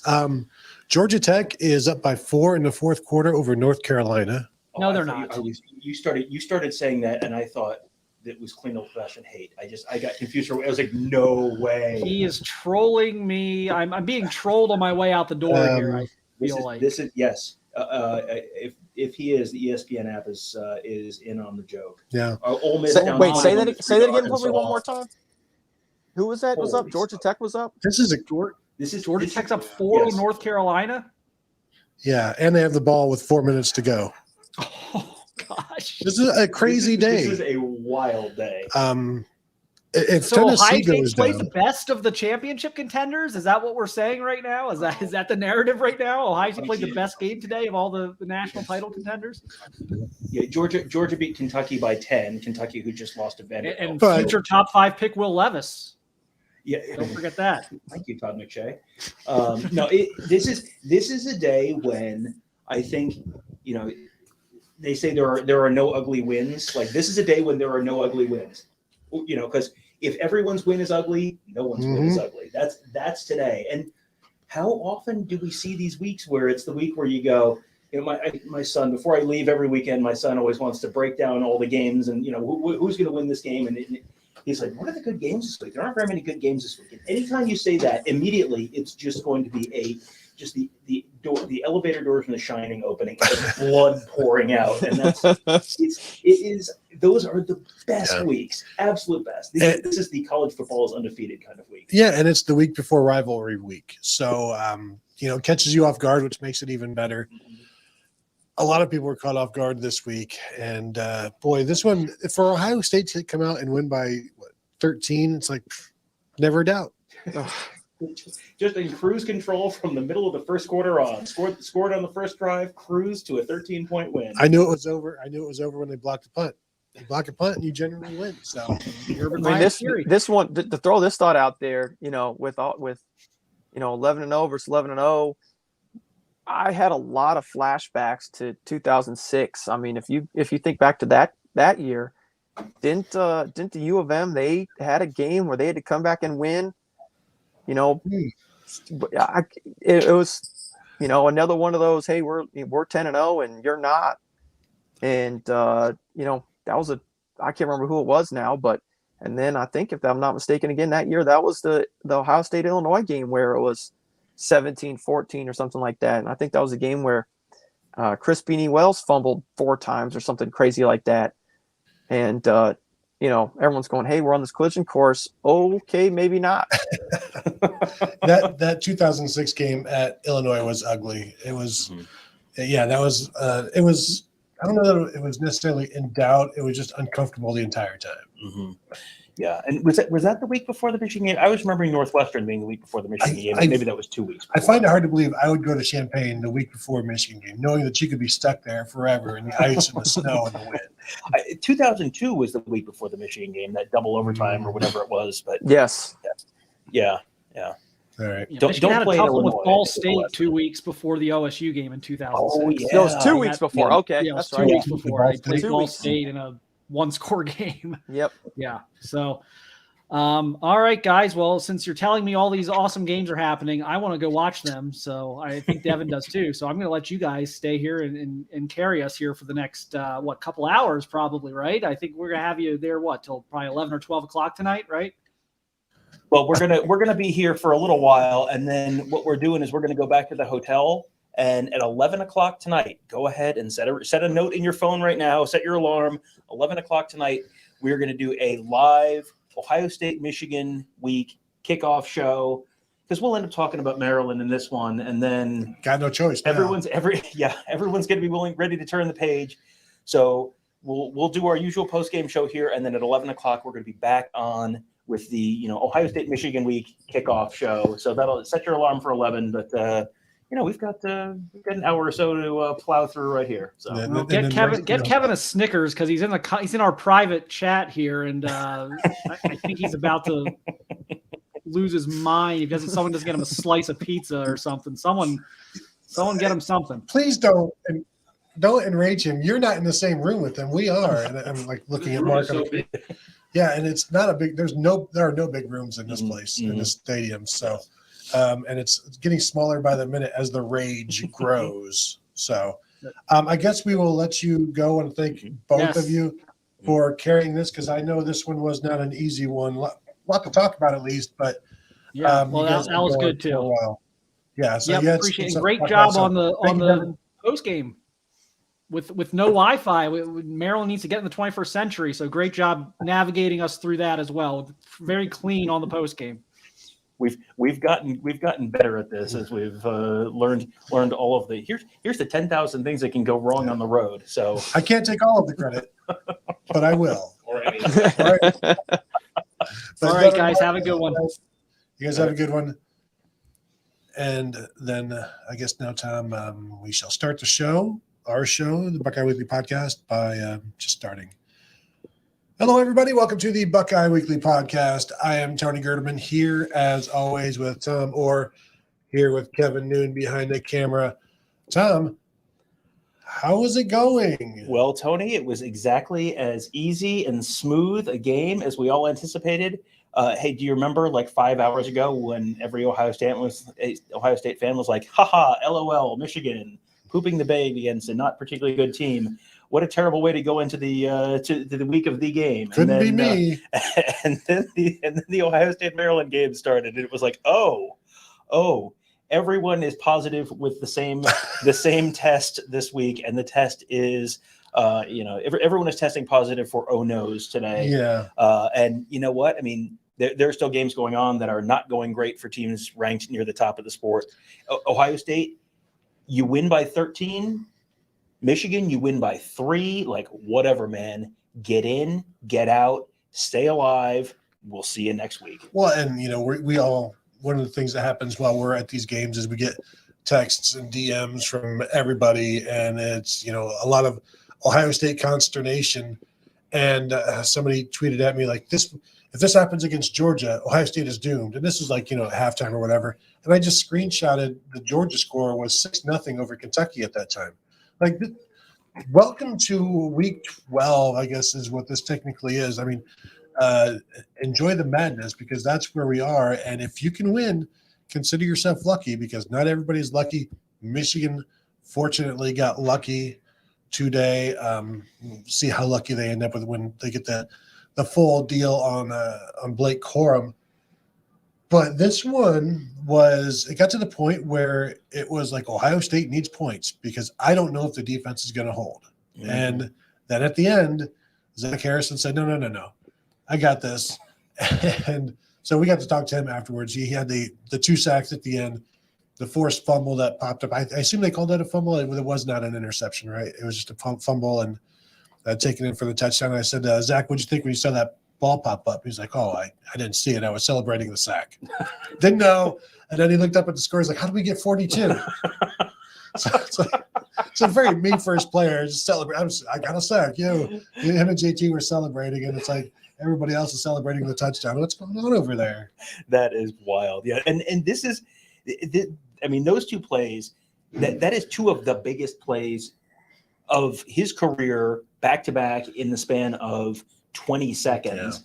Like it was 59 minutes and 30 seconds of whatever the heck that was. And then it turns into the Zach Harrison game in the span of 30 seconds. That was incredible. And I can't believe they that it was like the end of the was a Northwestern game in 2013 or something where Joey Bosa had the fumble recovery for the touchdown on the last play of the game. Mike Smith, oh man, this is a great comment. Today got drunk and tried going back to 2007. Today was a super 2007 kind of day where it's just kind of, the whole, how they put those graphics up on TV and it's like, here's the top 10 and how they fared. And it's just like, everyone at the top was like, everyone's pointing and laughing, and then it gets to them, and it's like, oh no, everyone's having trouble today. It was like a crazy parlay. And you're like, oh my gosh, the first one just hit. Oh geez, the second one has just hit. It's like none of these should have hit. And not that there's a bunch of upsets, but games that came down to the wire, games that are still coming down to the wire. Tennessee just put up another touchdown, so they will probably win this game 70-42. But it just goes to show you that looking ahead is dangerous, and I don't know that anybody is really looking ahead. Do you think Ohio State was looking ahead today? It's hard not to, but you go on the road here, anywhere in the Big Ten, and you look ahead, you're going to have some issues. I know I heard a comment from one of the photographers that the most animated people on the sideline at some point at points during the game were the coaches instead of the players, which is a concern. Yeah, I mean, it does feel like you have to assume there's a little bit of a look ahead this week. I mean, you have such a big game on deck, and Maryland, if Maryland was 8-2, you're not looking past Maryland. Maryland looked like hot garbage last week. And, 2 weeks in a row. What is the film you're watching? You're watching the most recent game, maybe the most 2-3 weeks of games. They've looked like trash the last couple of weeks. So that's the film these guys are watching, and they're going, okay. And then you get good Maryland, because Maryland at home is different than Maryland on the road.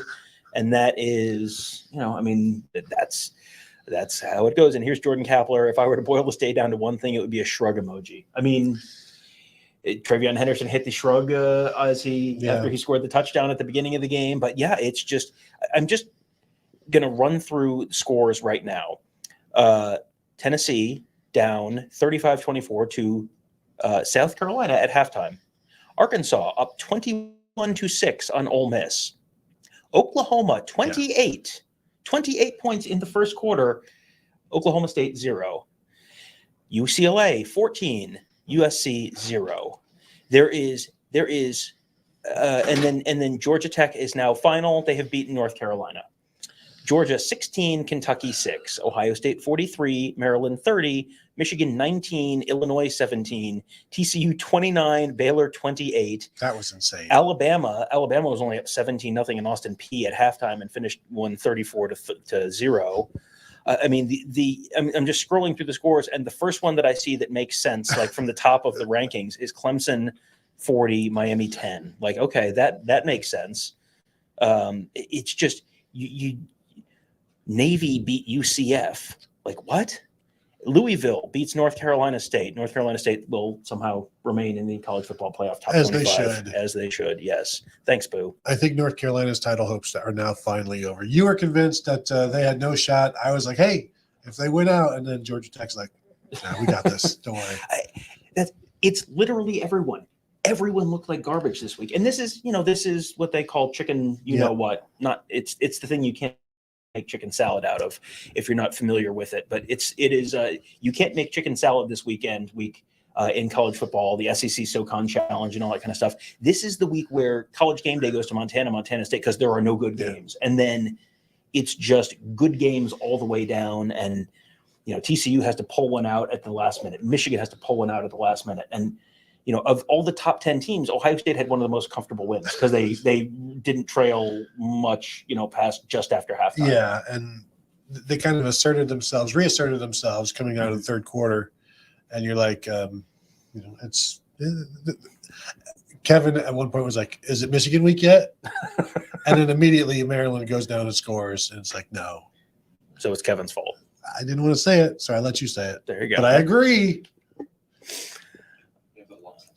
Oh, okay. We have let's go real quick. We played a bunch of sound earlier from a bunch of Ohio State players. I wanted to let you just hear just a couple minutes of Mike Locksley. He talked a little bit about Ohio State, a little update on Taulia Tagovailoa. You'll hear him talk about number 3. He's talking about Taulia Tagovailoa. I don't know why he doesn't call him Taulia. He calls him number 3. It's easier. Here is just a little sample of Maryland head coach Mike Locksley after the game. Yeah, again, we'll give credit to Ohio State. Team very deserving of their ranking. But I'll also let you know I'm really proud of the team, really proud of our team and those guys in that locker room. Proud not because we're close. That's not how we approach this thing. I'm proud that, you know, we're never satisfied with a loss, obviously, but what you saw today is us go blow to blow, blow for blow with the team that I consider to be one of the best in the country. And, you know, when I started this thing this week, the question I asked our team was, where were we? I saw a team take accountability for how we played the last couple of weeks. I saw a team that was disappointed.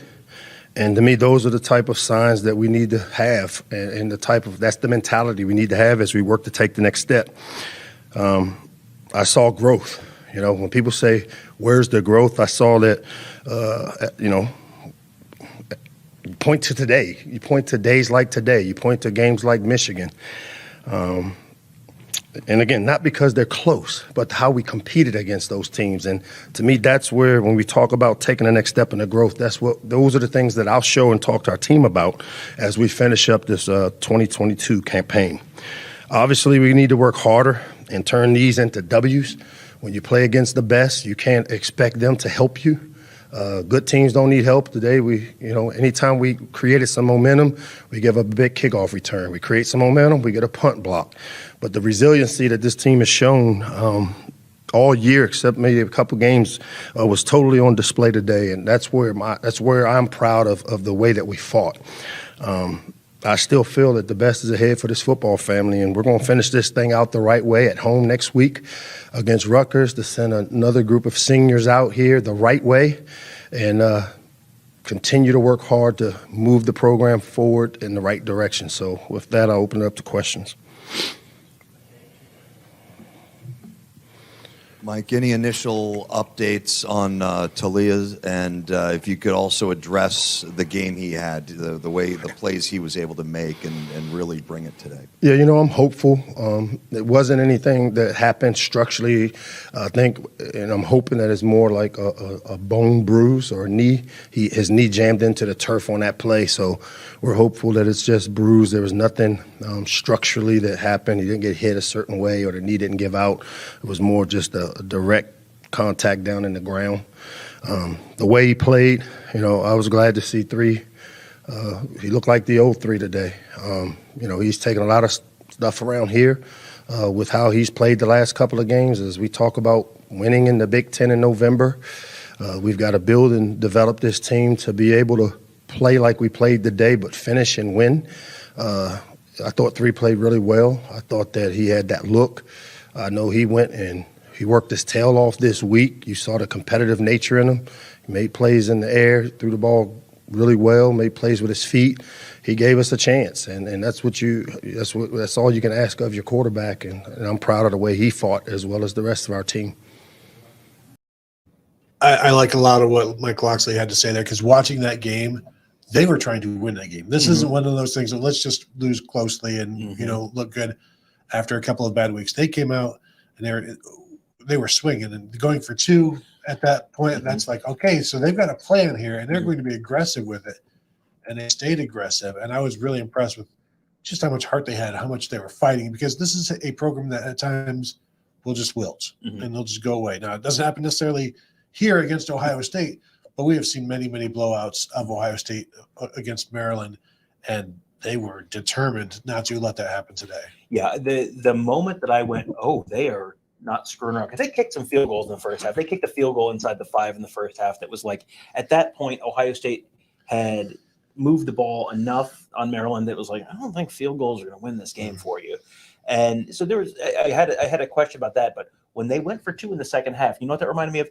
You know, Kevin Kelly, the guy who, the coach who, the Arkansas high school coach who coached Presbyterian for a year, who is famous for never punting. One of the other things he does is he'll go for 2 and he'll onside kick. And the whole point of that is you start making the other team, you put the other team in an uncomfortable position where you go for 2. This was a Chip Kelly thing too. You go for 2 the first time and then they're just chasing the whole game. Well, you go for 2 and instead of a 7-point deficit, now it's a 6-point deficit. Now a touchdown wins it. And you've already done the hard part because typically if you are the underdog, you're going to go for 2 and try and shorten the game and win the game and not extend it. He went for it early, put them in a weird spot where then they have to try and go for 2, and then they get the delay of game, which I would, if there was an explanation on that, I want to get that later. But they take a delay game on the 2-pointer, then they get the PAT blocked, and then instead of Ohio State being up by 2 touchdowns, Ohio State's up by 10 points. And boy, does that change things a little bit. Yeah, was this the 3rd time this season they've had a delay of game on a 2-point conversion, and they had it happen twice in one game before.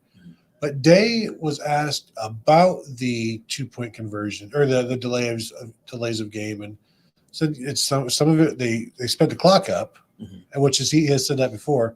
But also there's other times where they just were late getting it in. There's one time CJ lost the clock. I don't know that he spoke specifically about that one, or he was asked specifically about it, but maybe answered generally. Specifically. Yeah, and we have a super chat from FDR is great about this exact thing. What was the problem with reading and awareness of the play clock for CJ and the OSU coaching staff? Are there no play clocks in College Park? There are. They're kind of high. I mean, that's not really an excuse. It was on that 2-point conversion. They're out there, and the ref reset. You saw him do this and reset the play clock to 25. And they're out there for the full 25, just standing there like, look at all the time we have. Ryan Day said post-game too that they were really resetting those clocks quickly. And, because sometimes it's just not, the process takes a little bit or whatever, but they were booking in terms of that. But structurally there were some issues too, where I just think they were getting stuff in slow from the sidelines. Oh, yeah. Well, and then on the blocked extra point he talked about where they didn't have a guy where he was supposed to be, and they just didn't have the edge guy there. Right. He was on the other side. He was supposed to come over and didn't. It was another special teams breakdown time. We've seen several of these over the year, that just kind of unacceptable stuff. Yeah. And it started with Taraja Mitchell jumping over the pile, or jumping over the snapper, trying to get in there. And these are all things that should not happen. It's coached not, or you would think coached not to happen. It's not supposed to happen. You know the rules, and just being on the wrong edge and allowing a guy to come free like that, or there's no recognition and say, hey, you know what, we might want to call a timeout. We didn't use one on the last play and took a delay of game, so we have one in our pocket. Yeah, that was just weird. And there have been just some real boneheaded things. I mean, the Taraja Mitchell one where he's jumping over the snapper. There was something where they lined up illegally over the center at Penn State. This one, it's just special teams should just be. You don't have to be incredible. And they've made some really positive plays. Like the punt blocks. 2 punt blocks are that's plus 14 points. So, okay, that's really good. But you shouldn't have, even if you don't have the punt blocks, just be consistent and solid and kick your PATs and kick your extra points and punt the ball well. If you're just doing that and you're just fair catching and you're not muffing punts and all that kind of stuff, they have been, instead of just being just fine and solid, it's been, here's some incredible plays and here's just some absolute nonsense. We're going to muff 2 punts in the second half against Indiana for no reason. It feels like there's not a lot of consistency there, which is weird. Well, Xavier Johnson had a really good kickoff return. They had the nice kickoff return stop there at the 15-yard line when they needed it, but you still have the 1 or the 2 plays that are you have a full-time dedicated special teams coordinator. You wouldn't think that stuff would happen, but it continues to happen for Ohio State, which is, over the years been very good special teams wise because they take it seriously. Ryan Day takes it seriously. That's why he has a full-time special teams coordinator. So it's surprising when there are consistent issues where you're like, well, this shouldn't be happening, but it continues to happen. Bill Evans in the chat is very upset with everyone who's watching. Frankly, I think we maybe should be able as well. 600 people watching, more than 600 people watching, only 102 likes. So Bill would like everyone to hit like. I think that would be nice of people to do. Would love that. That would be a tremendously nice thing for everyone to do. Just go ahead. Let's all do it at the same time. Ready? 3, 2, 1. Like. There you go. All right. So now everyone has done that. So now we can talk about the rest of the game. And boy, where to start with this one? Well, I guess we can start with the Ohio State running game. A tale of two halves, if you will. Trevion Henderson clearly not healthy, and beyond not healthy, not exactly fitting in with what the Ohio State offensive line does better with the running game, the way it could excel with other running backs, as we've seen it excel with Mine Williams. And then Dallin Hayden comes in, and when I think I'm not alone in this. I think everybody's watching this, and you're thinking, well, Trevion Henderson gets hurt there at the end of the first half. Dallin Hayden will come in. This will fix things. This will make things better. Yeah. And he had, Dallin Hayden had 1 carry in the first half, and then I believe he had 26 carries in the second half on that Blake Corum life. Yes, for 143 yards because they needed it. Yeah. He was their entire running game. And to say Blake Corum, long carry of like 18 yards. And still, we said if he can get 4.5 yards a carry, that if they just stay on target, stay on schedule, that'll get it done. And he was incredible, but we got some super chats. Yeah, Mike Smith has a super chat about this. Is Trey's injury his issue, or is he just dead set on not hitting the open holes? He looked exponentially better. I don't know how much to chalk up to the injury and how much to chalk up to Henderson just seems to always want to bounce the ball. He always seems to want to bounce it outside. And, I was talking to Devin about this a little earlier on the postgame show before you guys hopped on. Mine Williams has done a great job running like inside zone. Like he does a great job running inside zone. Trevion Henderson has done a pretty good job running inside zone. When they get out to like outside zone, when they're running stretch, it just everyone get less Mine Williams, more Trevion Henderson. Like it seems like hesitant and just like looking to like I want to get 20 yards. Like this team doesn't need 20 yards. This team needs 4 yards. This team needs to stay on schedule. This team needs to, on first down, it needs to be 2nd and 6. Yeah. If it's 2nd and 5, all the better. But it needs to be 2nd and 6. It can't be 2nd and 9. It has to be 2nd and 6 or 2nd and 5. When it's 2nd and 6, you don't need 13 yards. You need 3 yards, 4 yards. It needs to be 3rd and 2. You need to stay on schedule. Because if you stay on schedule, if it's 2nd and 6, you get the whole playbook. If it's 2nd and 9 or 2nd and 12, now the playbook maybe shrinks a little bit. You get a little more predictable. Where Ohio State is going to be able to eat people's lunch is if it's 2nd and 2, then are you expecting a run? Well, then a play action really sets you up for success downfield. And they need people who are just going to take the 4, take the 5. That's one of the things that Blake Corum does so well. He will get you 5 yards. He's not always going to go 90 yards. He doesn't need to go 90 yards. If he gets you 5 yards every time, you're going to keep moving those chains. Trevion Henderson, go ahead and take this. DK says O-line looked much better in the second half. Was that the difference in the running game, or was it Dallin Hayden? Well, exactly. And Trevion Henderson, on almost all of his carries in the first half, would dance a little. He would do a little hopping before he would get somewhere. Dallin Hayden doesn't do that. Mm-hmm. And Dallin Hayden would get the ball and go, and the backside defender was not able to get to him to bring him down in the backfield like they do with Trevion Henderson, like they have done with Mine Williams at times. Because Dallin Hayden is going where the play is supposed to go. And if it's 4 yards, it's 4 yards. But because he would go where the play is supposed to go, sometimes it was 18 yards, sometimes it was 12 yards, sometimes it was 10 yards. And he would get there and get all of the yards that were there to be gotten, basically. And if the running back is doing that, that's fantastic for Ohio State because, again, just keep the ball moving, keep the chains moving. I don't know what's going on with Travion Henderson, if it's a regression, if it's just not fitting in with the offensive line, and the patience isn't there.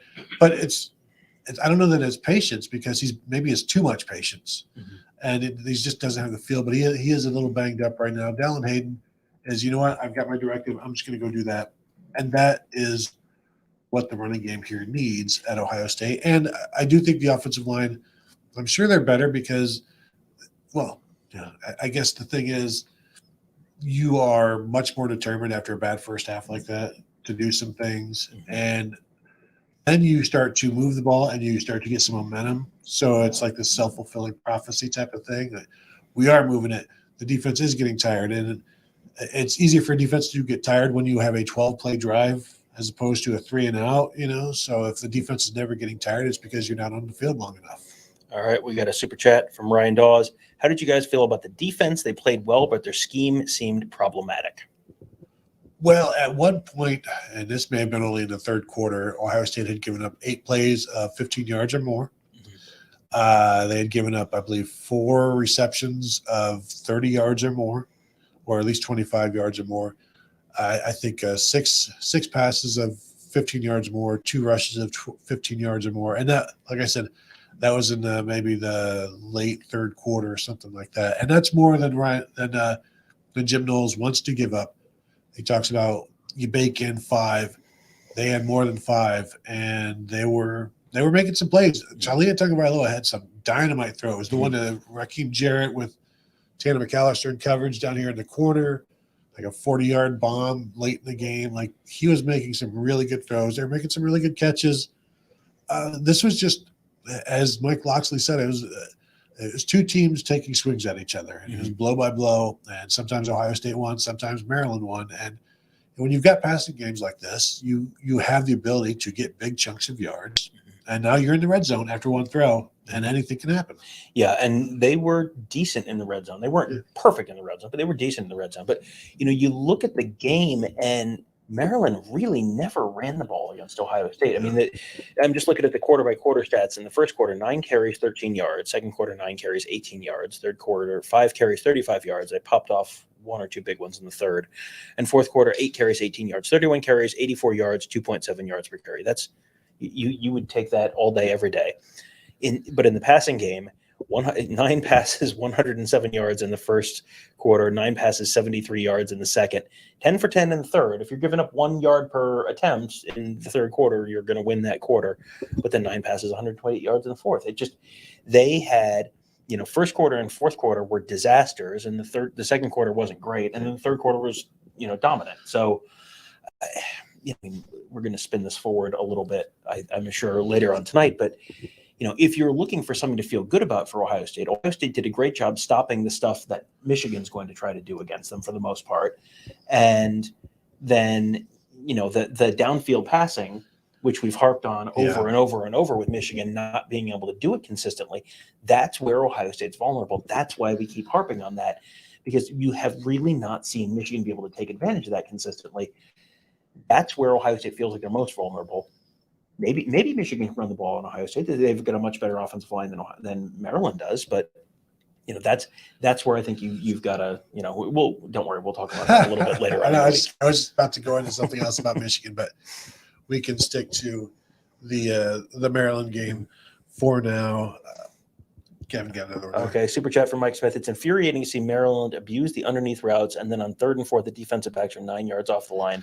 They were always trailing their man by more than 5 yards. There were several that, like, you would just be like, why aren't you more up on the line?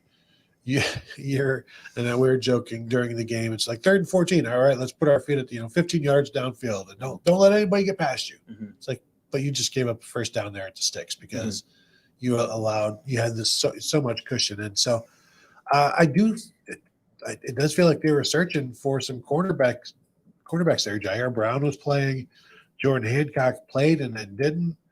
And Brown was out there, Denzel Burke was out there, J.K. Johnson I don't believe was ever out there, but to see Jair Brown out there, and I don't think it was I don't think it's because of injuries, but all of these guys have been injured, so maybe it's just some things weren't quite right. and Jair Brown is the healthiest, but I think they're still looking for guys who won't give up big plays. It feels like if Cam Brown is healthy, they trust Cam Brown pretty much 100%. And everyone else has given them reason to kind of go, well. But Cam Brown, I mean, early in the season, he had some issues as well. He had a nice play on a pass breakup today with the 50-50 ball. But, yeah, it's an interesting thing where you've got all of these guys that have been injured, but they're all now experienced. And you just each week it's a different guy in there, a different guy out, and really probably difficult to get a feel and to get any kind of rhythm. And with a corner, you can give up one big play, and it's like, well, crap, it's like how do you even get a rhythm as a quarterback? Well, and it seemed like when guys were giving up big plays, a lot of times they were coming off the field, and it was, I don't know if that's like a unplug it, wait 30 seconds and plug it back in kind of thing, where it's like, okay, we just gotta you say you gotta have a short memory. You're not necessarily going to get rid of it in a minute, in immediately, but if you can get rid of it in 2 plays and then you go back in. Jordan Hancock didn't have a great game. He was someone who we had been talking about and we've been hearing about, and it's okay. He was ready to be an impact player and then got hurt over the summer. And so, okay, when is he going to be back? And he finally comes back, and okay, he's ready to be an impact player, and then just didn't quite take that next step that you were sort of anticipating he would based on what you've been hearing about him. It was sort of like, okay, the trajectory here is he's playing a little, he's playing more. Now he's past J.K. Johnson. Okay, so he's in that top 3 rotation. Maybe he seizes hold of one of those roles, and then that really didn't happen. Yeah, I'm looking at the other side of the ball, Ohio State right now. 5 catches from Marvin Harrison on 10 targets. They weren't quite there. He gets open downfield, and it's just out of reach a couple of times. Emeka Egbuka, 6 for 82, 11 targets. Again, not the crispest we've seen C.J. Stroud, and he had a couple of throws where, or could have been throws, but the pressure got to him. The 4th down call, they had something drawn up where you could see it breaking open, but then the pressure came through, and he had to scramble out and still almost made the play. I was expecting a better C.J. Stroud than that today because the conditions were fine for that. I wonder if the receivers are or have been hitting a wall. Emeka, Julian Fleming, 2 catches for 30 yards. Every throw to him is an adventure right now, which is a scary proposition, I think, for the offense as a whole. Well, they have him listed with 2 targets and 2 catches, which is not right. Well, I think there was a pass interference on one of them that he ended up dropping, but it seems like there were others that weren't completed. Yeah, I feel like there were a couple to him that weren't completed because I remember thinking at one point, I wonder what the completion percentage on attempts to him is over the last couple weeks because – the Northwestern game is kind of not fair to hold against anyone, but there was nine attempts and 1 completion to him in that game. It feels like there have just been a bunch of passes to him that have not been completed for one reason or another, and it's not all on him. But, with Marvin Harrison, it feels like it takes something of a minor miracle to not complete a pass that you throw anywhere in the neighborhood of Marvin Harrison. But Stroud was just a little off, and I don't know if it was he wasn't stepping into throws or he just was off his rhythm, but he threw some lawn darts, like where it was you had guys kind of having to dig the ball out of the ground when it wasn't like real tight coverage and you have to throw it there because that's the spot where your guy can get it and the other guy can't. He just was a little off at times tonight, it felt like. He had the one throw early on that was just off the fingertips of the defender and just off the fingertips of the receiver that could have been caught by both guys. It's a tremendous throw, but just some deflections there. But, still finishes completing 60% of his passes for 241 yards and a touchdown. No interceptions, although as I was telling somebody this during the game, he's had more dropped interceptions than caught interceptions this season. And guys, he's got fortunate that he only has, I believe, 4 interceptions on the season, maybe 5 now. Here's a look at the first half drives because this was, you look at the start of the game and they go 6 plays, 75 yards in that first quarter, and in the first drive of the game, and they come right out and I was like, oh, okay, so this They are on it today. Everything's going to be fine. It's going to be over early, and then 3 plays, negative 11 yards, 3 plays, 1 yard. And I mean, the bottom line there is the key. It was a bunch of just sort of nonsense penalties, just a bunch of unforced errors. This was not a loud and raucous environment. This was, I mean, half the stadium was Maryland. This was essentially like the Red River shootout, where you've got half of the stadium is Texas and half the stadium is Oklahoma. You have, for this one, it was the stadium close to, on the side of the stadium close to the cameras, it was all Maryland fans, and the other side was all Ohio State fans. It was like 50-50. There was no real reason for that. We do have a super chat here. eBuckeye91 says, I'm concerned Mayan will get hurt versus Michigan. Could Hayden be the answer for OSU? Henderson doesn't look good for the run game. Your thoughts? Yeah, I think it's Mayan and it's Dallin. Mm-hmm. And it shouldn't have to be all Mayan either. I think you can mix some Dallin Hayden in there. And we saw Michigan do that with Blake Corum and C.J. Stokes. C.J. Stokes was playing before Blake Corum was hurt. He was in there early, I think, to try to lessen the load for Blake Corum, although maybe Blake Corum came into that game a little banged up. It wouldn't shock me if a guy touching the ball 30 times a game is a little sore coming into that game. But I think with Dallin Hayden playing as well as he has now, 3 100-yard games in his Ohio State career, and now you have an opportunity where you have 2 guys that are healthy-ish. We'll see how healthy Mayan Williams is. But I think they can win this. They can beat Michigan with Dallin Hayden because he'll get what is available. Then it becomes up to the offensive line to make those yards available. Yeah, and we got another super chat here from FDR's great. Did Knowles consider using a spy on Talia, a mobile QB in the game? He might want to consider using a spy against the Michigan quarterback. Talia Tagovailoa ran all over OSU, and he had a couple. Well, I just looked it up: 10 carries, 12 yards, and he lost some on sacks. But he had a keeper for a gain of 1. He on 2nd and 6, he had a scramble up the middle for a gain of 7 on 3rd and 5. That was in the second quarter. Third quarter. Scrambled for 26 yards to the 50. That was on a 2nd 11 in the third quarter. And then ran a keeper up the middle for a loss of 2 yards. Tommy Eichenberg snuffed that one out. And then scored a touchdown on 5 yards, 5-yard keeper up the middle in the fourth quarter. I think you can't always spy. You got to change some things up. And they had an eye on him, but that one, it was just wide open, and he took off. And he would have preferred to throw the ball, but then you see all of that room. You're like, well, I'll just take this. But we know they're going to have to keep an eye on J.J. McCarthy running the ball, and anybody else they face this season. There's a reason why those guys give everybody trouble. It's because they're hard to defend. Yep. DK says, how good has Latham Ransom been? Different position, but he reminds me of Malcolm Jenkins with the big playmaking. He had that block punt. First play of the game, though, was a big play, and then he broke his thumb. Yeah. Broke his thumb on his right hand. I'm just trying. I was looking at the hand in a cast. I'm pretty sure it was his right hand, but broke his thumb, and then went out and with a broken thumb blocked the punt. And he has been someone who we've talked with Jim Knowles about this before, where he broke his leg in the Rose Bowl, really bad break, didn't play at all, couldn't do anything in the spring. Really started coming back slowly in the summer, wasn't even 100% really at the start of fall camp. So Knowles really didn't know what he had.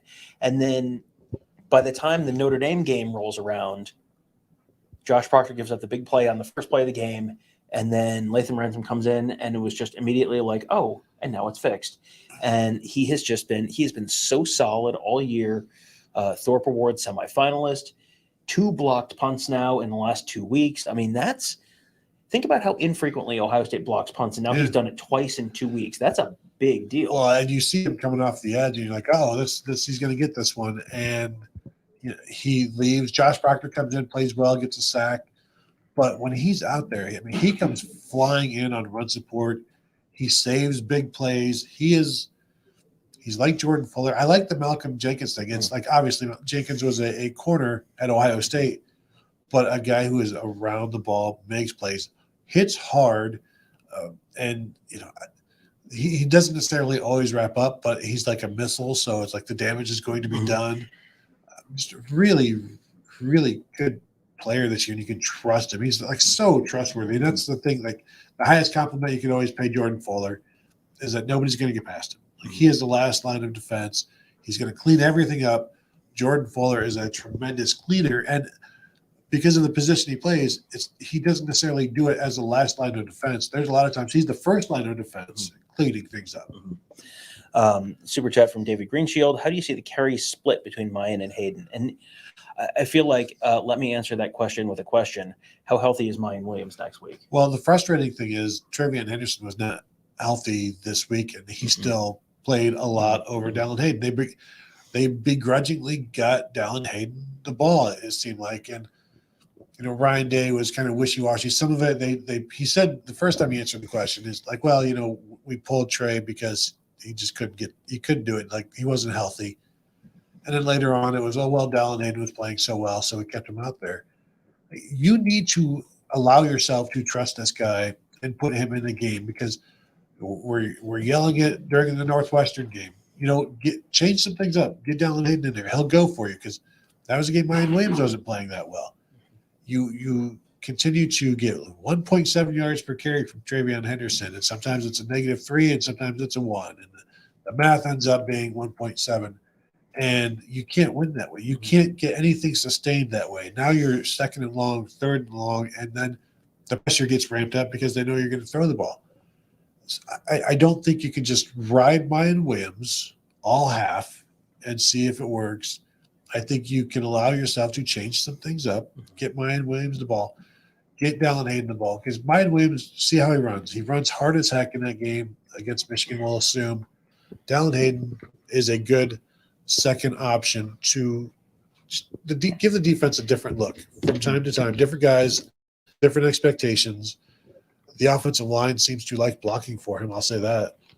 Yeah, and speaking of changes that try something new just to try something new, they sort of involuntarily got put in that spot when Travion Henderson was not healthy. You are maybe going to have that situation on the offensive line too, with Matt Jones going down with a foot injury or ankle injury. It was something I saw him tweeted a picture. He had a boot on one ankle and was on crutches, and you wonder if he's going to be able to go next week. He has not been healthy all year, and all year we've kind of been wondering, do you give Enoch Vamahi a try? Because even if you don't think he's 100% as good as Matt Jones, if Matt Jones has been playing compromised for 2 months and just doesn't look like Matt Jones looked a certain way last year, and he just hasn't looked that way this year. And, I think it's very clearly he's been playing compromised.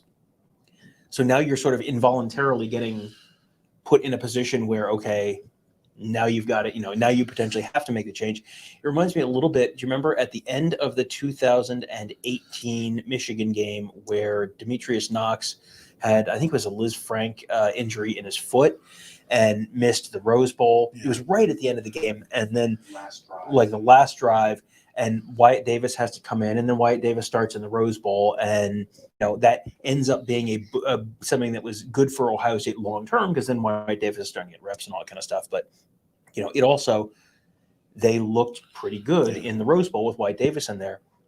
You obviously don't want to see a guy get hurt, but this is an opportunity for Enoch Vamahi to come in and okay, let's see it. Even if you're not quite as good as Matt Jones, if you're healthy, right, maybe you can be. If you're mobile, that was an ugly looking. He got bent backwards on that one. Yeah. For Mike Smith, very stubborn with playing time this year. If a guy struggles, he needs to sit and let someone else play, even to send a message. Ballard should get playing time with Fleming struggles. Utilize his speed. I got to tell you, I said to someone on the field today, is it weird that we haven't really seen Jaden Ballard since the Akron game? I mean, it's just, or no, the Toledo game. Sorry. It felt like, it feels like they have, their wide receiver rotation right now is 3 guys and sometimes Xavier Johnson. And I mean, it's not like the production has been that great. And, you can tell me, okay, it's that they don't trust him blocking on the edge. Has the blocking been that great from the guys that are out there? Put the fast guy out there and see if he can stretch the field. And it feels like that's one of those, shrug, like Jordan Kaplan super chat earlier, shrug emoji, why not give it a shot? Well, there was a long stretch, maybe until the fourth quarter. You're they have Xavier Johnson if they want to use him. but he was never really in there. I think they're playing so many tight ends now that they can just rotate Emeka, Julian Fleming, and Marvin Harrison and keep them all fresh because they'll bring in, here comes Mitch Rossi and G. Scott. Here comes, Cade Stover. So it's like having 3 wide receivers out there all the time is not a thing that they do, and they're able to stay fresh. But, I'm with you. Throw some Jaden Ballard out there. Some more Xavier Johnson, I think, would be another good option. All right, so we have a question from a user in Florida.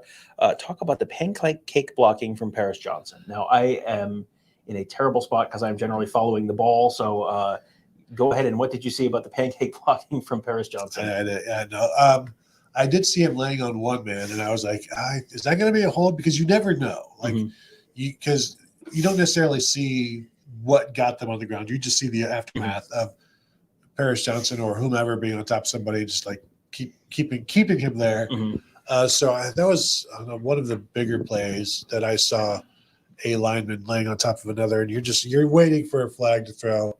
But he's a guy that they need that from, and they need him to be doing that. They need Donovan Jackson. They need Matt Jones and Luke Whippler. He's not playing. He's playing hurt as well. You saw him limping quite a bit. He came out. And he's always got ice on his feet when he comes out. DeJuan Jones was moving very slowly at times, and so this is a banged up unit. And Paris Johnson seems to be, to me, the healthiest guy. Like, he's had no issues. Donovan Jackson has had no issues, and they need those guys to stay that way. And for Paris Johnson to continue to be aggressive, because that's when he's excelling. Yep. And this is definitely not a healthy offensive line, but I mean, that's kind of everyone at this point of the season. Super chat from Jason Fruth. Fleming does a lot of shoulder pad catching, can benefit from the short crossing routes that seem to have been deactivated for some reason. Yeah, that was the drop against Indiana last week was it hit him on the chest. Like, you gotta get those hands out there and catch the ball. And I have a high degree of confidence that Brian Hartline is in fact telling them to catch with their hands and not with their chests. But he has. I don't know if it's bracing for contact. I don't know if it's. I don't know what to attribute that to. I still go back to the fact that he was an athlete in high school playing receiver, and every year he's getting better and better at the position. So it's not necessarily a natural thing for him like it is for some guys, and so it takes a little bit longer. And Tom, everybody has their own path, as we know. But I've heard that, yes. Yeah, the tracking of the ball, there are times where it's an issue. The one that he got a pass interference called against the defender, and it went right through his hands. He was fighting it a little bit. I think maybe he does some fighting with it, where maybe that's why he prefers maybe a body catch because his hands, he doesn't always trust his hands. So I don't know. But those ones running across the middle, running the drag routes, and those are easy enough. And as long as you don't have a defender coming the other way to deplete you, those are easy. And then there's room to run too, and he can show his speed. Yep. Do we have other questions we want to get to? Or? We have a graphic comparing stats with Michigan versus same opponents that Chad wants to run. Okay. Well, we're going to do this. This seems like a tremendous graphic to run during our show at 11 o'clock when we're talking about Michigan. I mean, people want to get early predictions for Michigan. I said we have to wait until tune in at 11. Oh, Lord, I'm not ready to make a prediction. I'm not making an early prediction. I have a lot of Super chat. I have. You're bound by our love of money. I have a lot of new information I feel like I need to take in from these two games today, which I have not yet completely processed. But let's talk a little bit about that. Would be just a good exercise. Don't think about a score at all now. Yeah. And then at some point during the 11 p.m. show, all right, now we got to blurt it out, and it's like 3, 2, 1, and we all just say it. Yeah. And this is, we're just, if you're listening on the podcast, we're just looking at some of the stats comparative of the two teams, Ohio State and Michigan, when they played Rutgers, Ohio State and Michigan when they played Maryland. And here's the thing: this is an Ohio State team that you looked at Maryland and it's like, oh, they played a terrible game against Maryland. Well, they had to play them on the road, and it was close. Guess what? What other game was close? That was in Ann Arbor, and it was Maryland hanging very close with Michigan, and Maryland scored a touchdown in that one with like a minute left, a little less than a minute left, and had an onside kick. But, that was Maryland had 5 more yards against Ohio State, and Ohio State had 50 or 62 fewer yards against Maryland. It's it is, they ran for more yards. Maryland ran for more yards against Michigan. They passed for more yards against Ohio State, which, if you're Ohio State and you want to look at these, you want to look at this, what would you rather do? Would you rather be vulnerable against the pass against Michigan or the run? Because if Michigan can run on you, you're not going to get the ball, and it's going to be a very short game because Michigan's going to keep the sticks moving. If you can control Michigan's run game, Ohio State, I think Ohio State's game plan has to be make J.J. McCarthy beat you and beat you with his arm. Yeah, I don't know how much of this game applies to Michigan other than the QB contain. And that was always going to be an issue. And I still think if they hold J.J. McCarthy to 12 yards rushing or whatever it was that Talia ran for, that's a good thing. And if that's 126-yarder and then he's losing a whole bunch of yards on top of that, that means they're getting in the backfield and they're sacking him. So you'll take that all day long. Yeah, looking at the Penn State games, just comparison, it's fascinating that Penn State ran for the exact same number of yards against Ohio State and Michigan.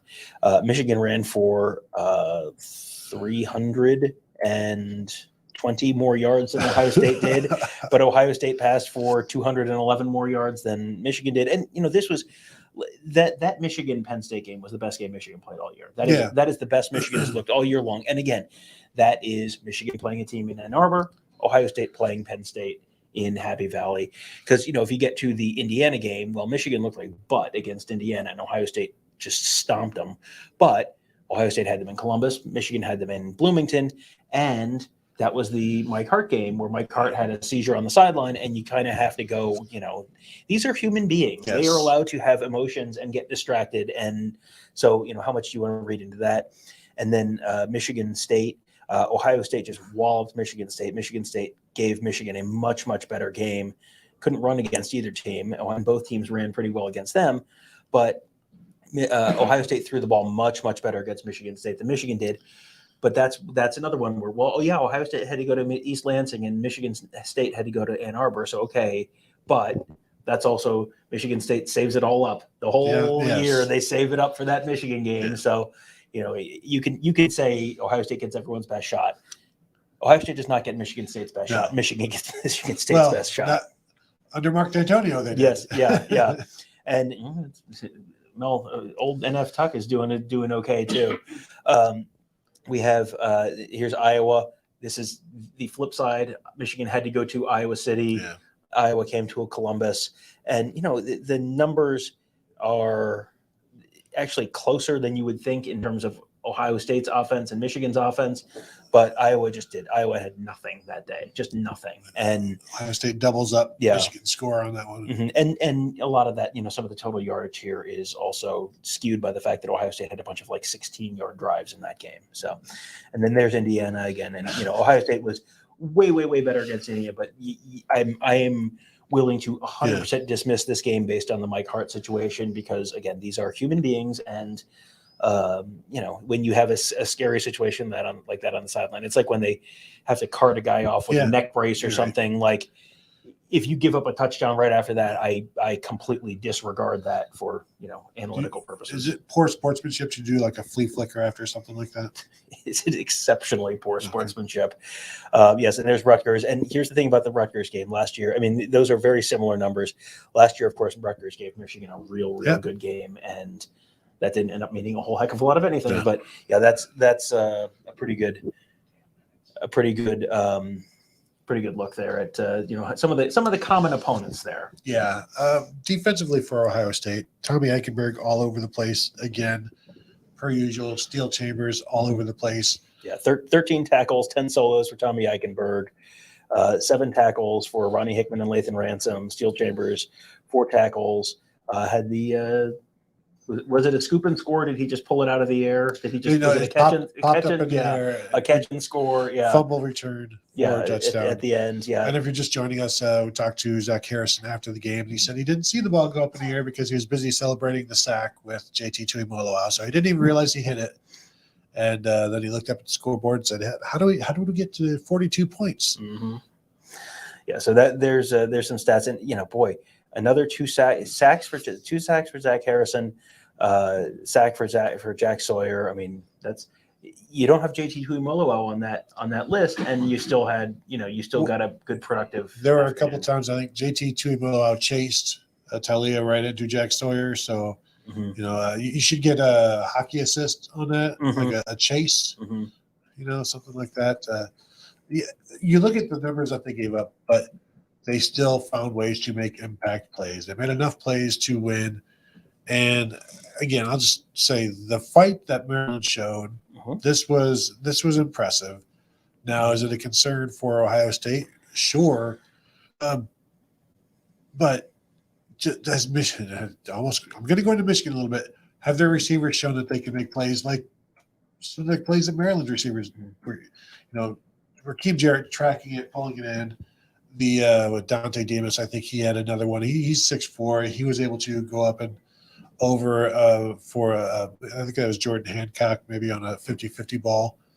Michigan's receivers haven't been able to do that yet. That doesn't mean they won't do it next week. Yeah. It just means they haven't been able to do it yet. So this is another good test for Ohio State's receivers to get ready for more of what they'll see, I guess. They'll have to defend receivers, obviously. So they'll have that. But it's I am fascinated to see how unaggressive throwing the ball Michigan is, or how aggressive they are, because they do change some things up in terms of do they come out throwing the ball and try to catch Ohio State off guard, doing something, breaking some tendencies, something like that, get up early, 7-0. So, but again, we're still talking about Maryland. Yeah, and we're going to be wrapping up here in a little bit. I've been reliably informed it will be 10 minutes or so, but we have a little more to go through. But we will have later on tonight. We're going to have, well, first of all, when we wrap this up, Tony and I have already started our Michigan Week coverage. We have recorded the show already for you. We will do a live premiere on our YouTube channel as soon as this show ends. We'll premiere that. Just sort of turning the page to Michigan Week and sort of talking about some past Michigan games and the significance of the series and all that kind of stuff. Should be a fun conversation for you guys. So we will do that as a premiere as soon as we wrap this show up, so you guys can enjoy that together. We like doing the premiere thing because then you guys can keep talking to each other in the comments, and it's like a live thing as opposed to a traditional video. And then at 11 o'clock tonight, maybe a little after 11 o'clock, as this is run a little longer than normal today, but we're going to be on live with a Ohio State Michigan Week live kickoff show. That'll be coming up a little later on here on same bat time, same bat channel, youtube.com/Buckeye Huddle. Different link, but just to make sure all the more reason to make sure you're subscribed to the YouTube channel, that you've hit that bell so you get notified when we go live for that stuff. And Tony, to subscribe to BuckeyeHuddle.com, which is where when we're not on YouTube, in the rare moments we're not on YouTube or doing podcasts, that is where you can find us, and you can find the rest of our incredible team of recruiting. I'm reliably informed it's going to be a pretty busy recruiting week, Tony, in the lead up to the Michigan game. Finally, yes, some recruiting news. Yes, some recruiting news as we head into early signing day and X's and O's scheme stuff from our whole team of scheme gurus, all at BuckeyeHuddle.com. Sign up today. And also a very healthy fan base, a message board community, not toxic or anything like you might hear in other places. Very friendly. Everybody gets along, talks Ohio State football and anything else just about anything else that comes up. So please take a look, join, and say hello to us. Let us know that you are there simply for me or Tom. If you're there for Kevin, keep that to yourself. Those are the only two reasons to be there. Yeah. Sorry. And if you say you're there for Kevin, we will ban you. That's not. You're thinking of a different site. I'll reinstate you. Anyway, so do we have other comments we want to get to right now, or Vegas Insider has the line for the game at 6.5 right now. Oh, Ohio State by 6.5 for the game. Well, if you're gonna leave it at 6.5, I'm gonna take Ohio. I'm gonna lay those points. 6.5. That's very interesting because it feels like Ohio State last year was 13. I mean, it was double digits last year, wasn't it, on the road? I don't honestly know. I don't have my Phil Steele magazine here. Does what would seem right to you? I have 8.5 in my head, but that almost seems kind of too high now. Yeah, And I feel like there's a lot I need to process from these two games. And the question is, how much do you take into account from these two games? Because it's just been kind of a dumpster fire for day for the entire top 10. So, and Ohio State and Michigan both look like crap. So, But Michigan's first half was a lot like Michigan's normal first halves. The problem with the second half is they didn't have Blake Corum.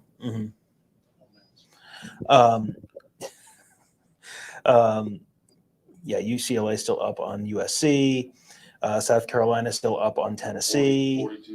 42-31. Arkansas 42. Ole Miss 6. Ole Miss could drop as many as 2 spots in the college football playoff rankings. Oklahoma 28. Oklahoma State 3. UCLA beating USC 21-17.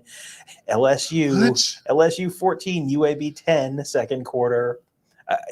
This is legitimately one of the craziest days of college football that was not just wall-to-wall upsets. It's just everyone is playing down to the level of their competition. When you build in a letdown game, don't be shocked when you let down. And so that's whether you schedule the non-conference stuff or if you're just 1 week away from the rivalry game. Maybe that's why UCLA, USC got a barn burner going on there because they're like, we don't need to wait till next week to do our rivalry game. We'll do it this week. Bootzilla says that Greg McElroy said on the game that he listened to a lot of Ohio State podcasters this week, and none of them mentioned Maryland and are looking ahead to Michigan. My advice to you, Greg McElroy, at me next time, coward.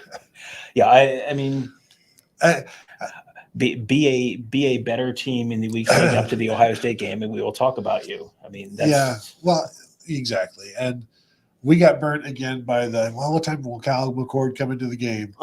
We just need to stop talking about that. I just let that lie and leave it alone because it always ends up like this when we do that. Not like, down to the wire. But again, this was a double-digit win. I don't think anybody was concerned. Yeah, no, had it the whole way very comfortably. This is almost like a tin cup win. So I think we're wrapping up now. Wrapping up, okay. So, but again, please remember, as soon as we finish this up, we'll get that other video posted. So just as soon as you're done with this, just go straight to youtube.com/Buckeye Huddle and give us 5 minutes and refresh the page, and you'll see that video. We'll have it as a live premiere. Again, this is very important to subscribe to this YouTube channel. Hit the bell, get notified, all that kind of stuff, and that way you'll be able to be part of that. Because we know you guys are probably not done talking about Ohio State football right now, so you can have that. You can chat with each other watching that, and then we'll be back on in about an hour, a little over an hour, for the Ohio State Michigan week kickoff live show.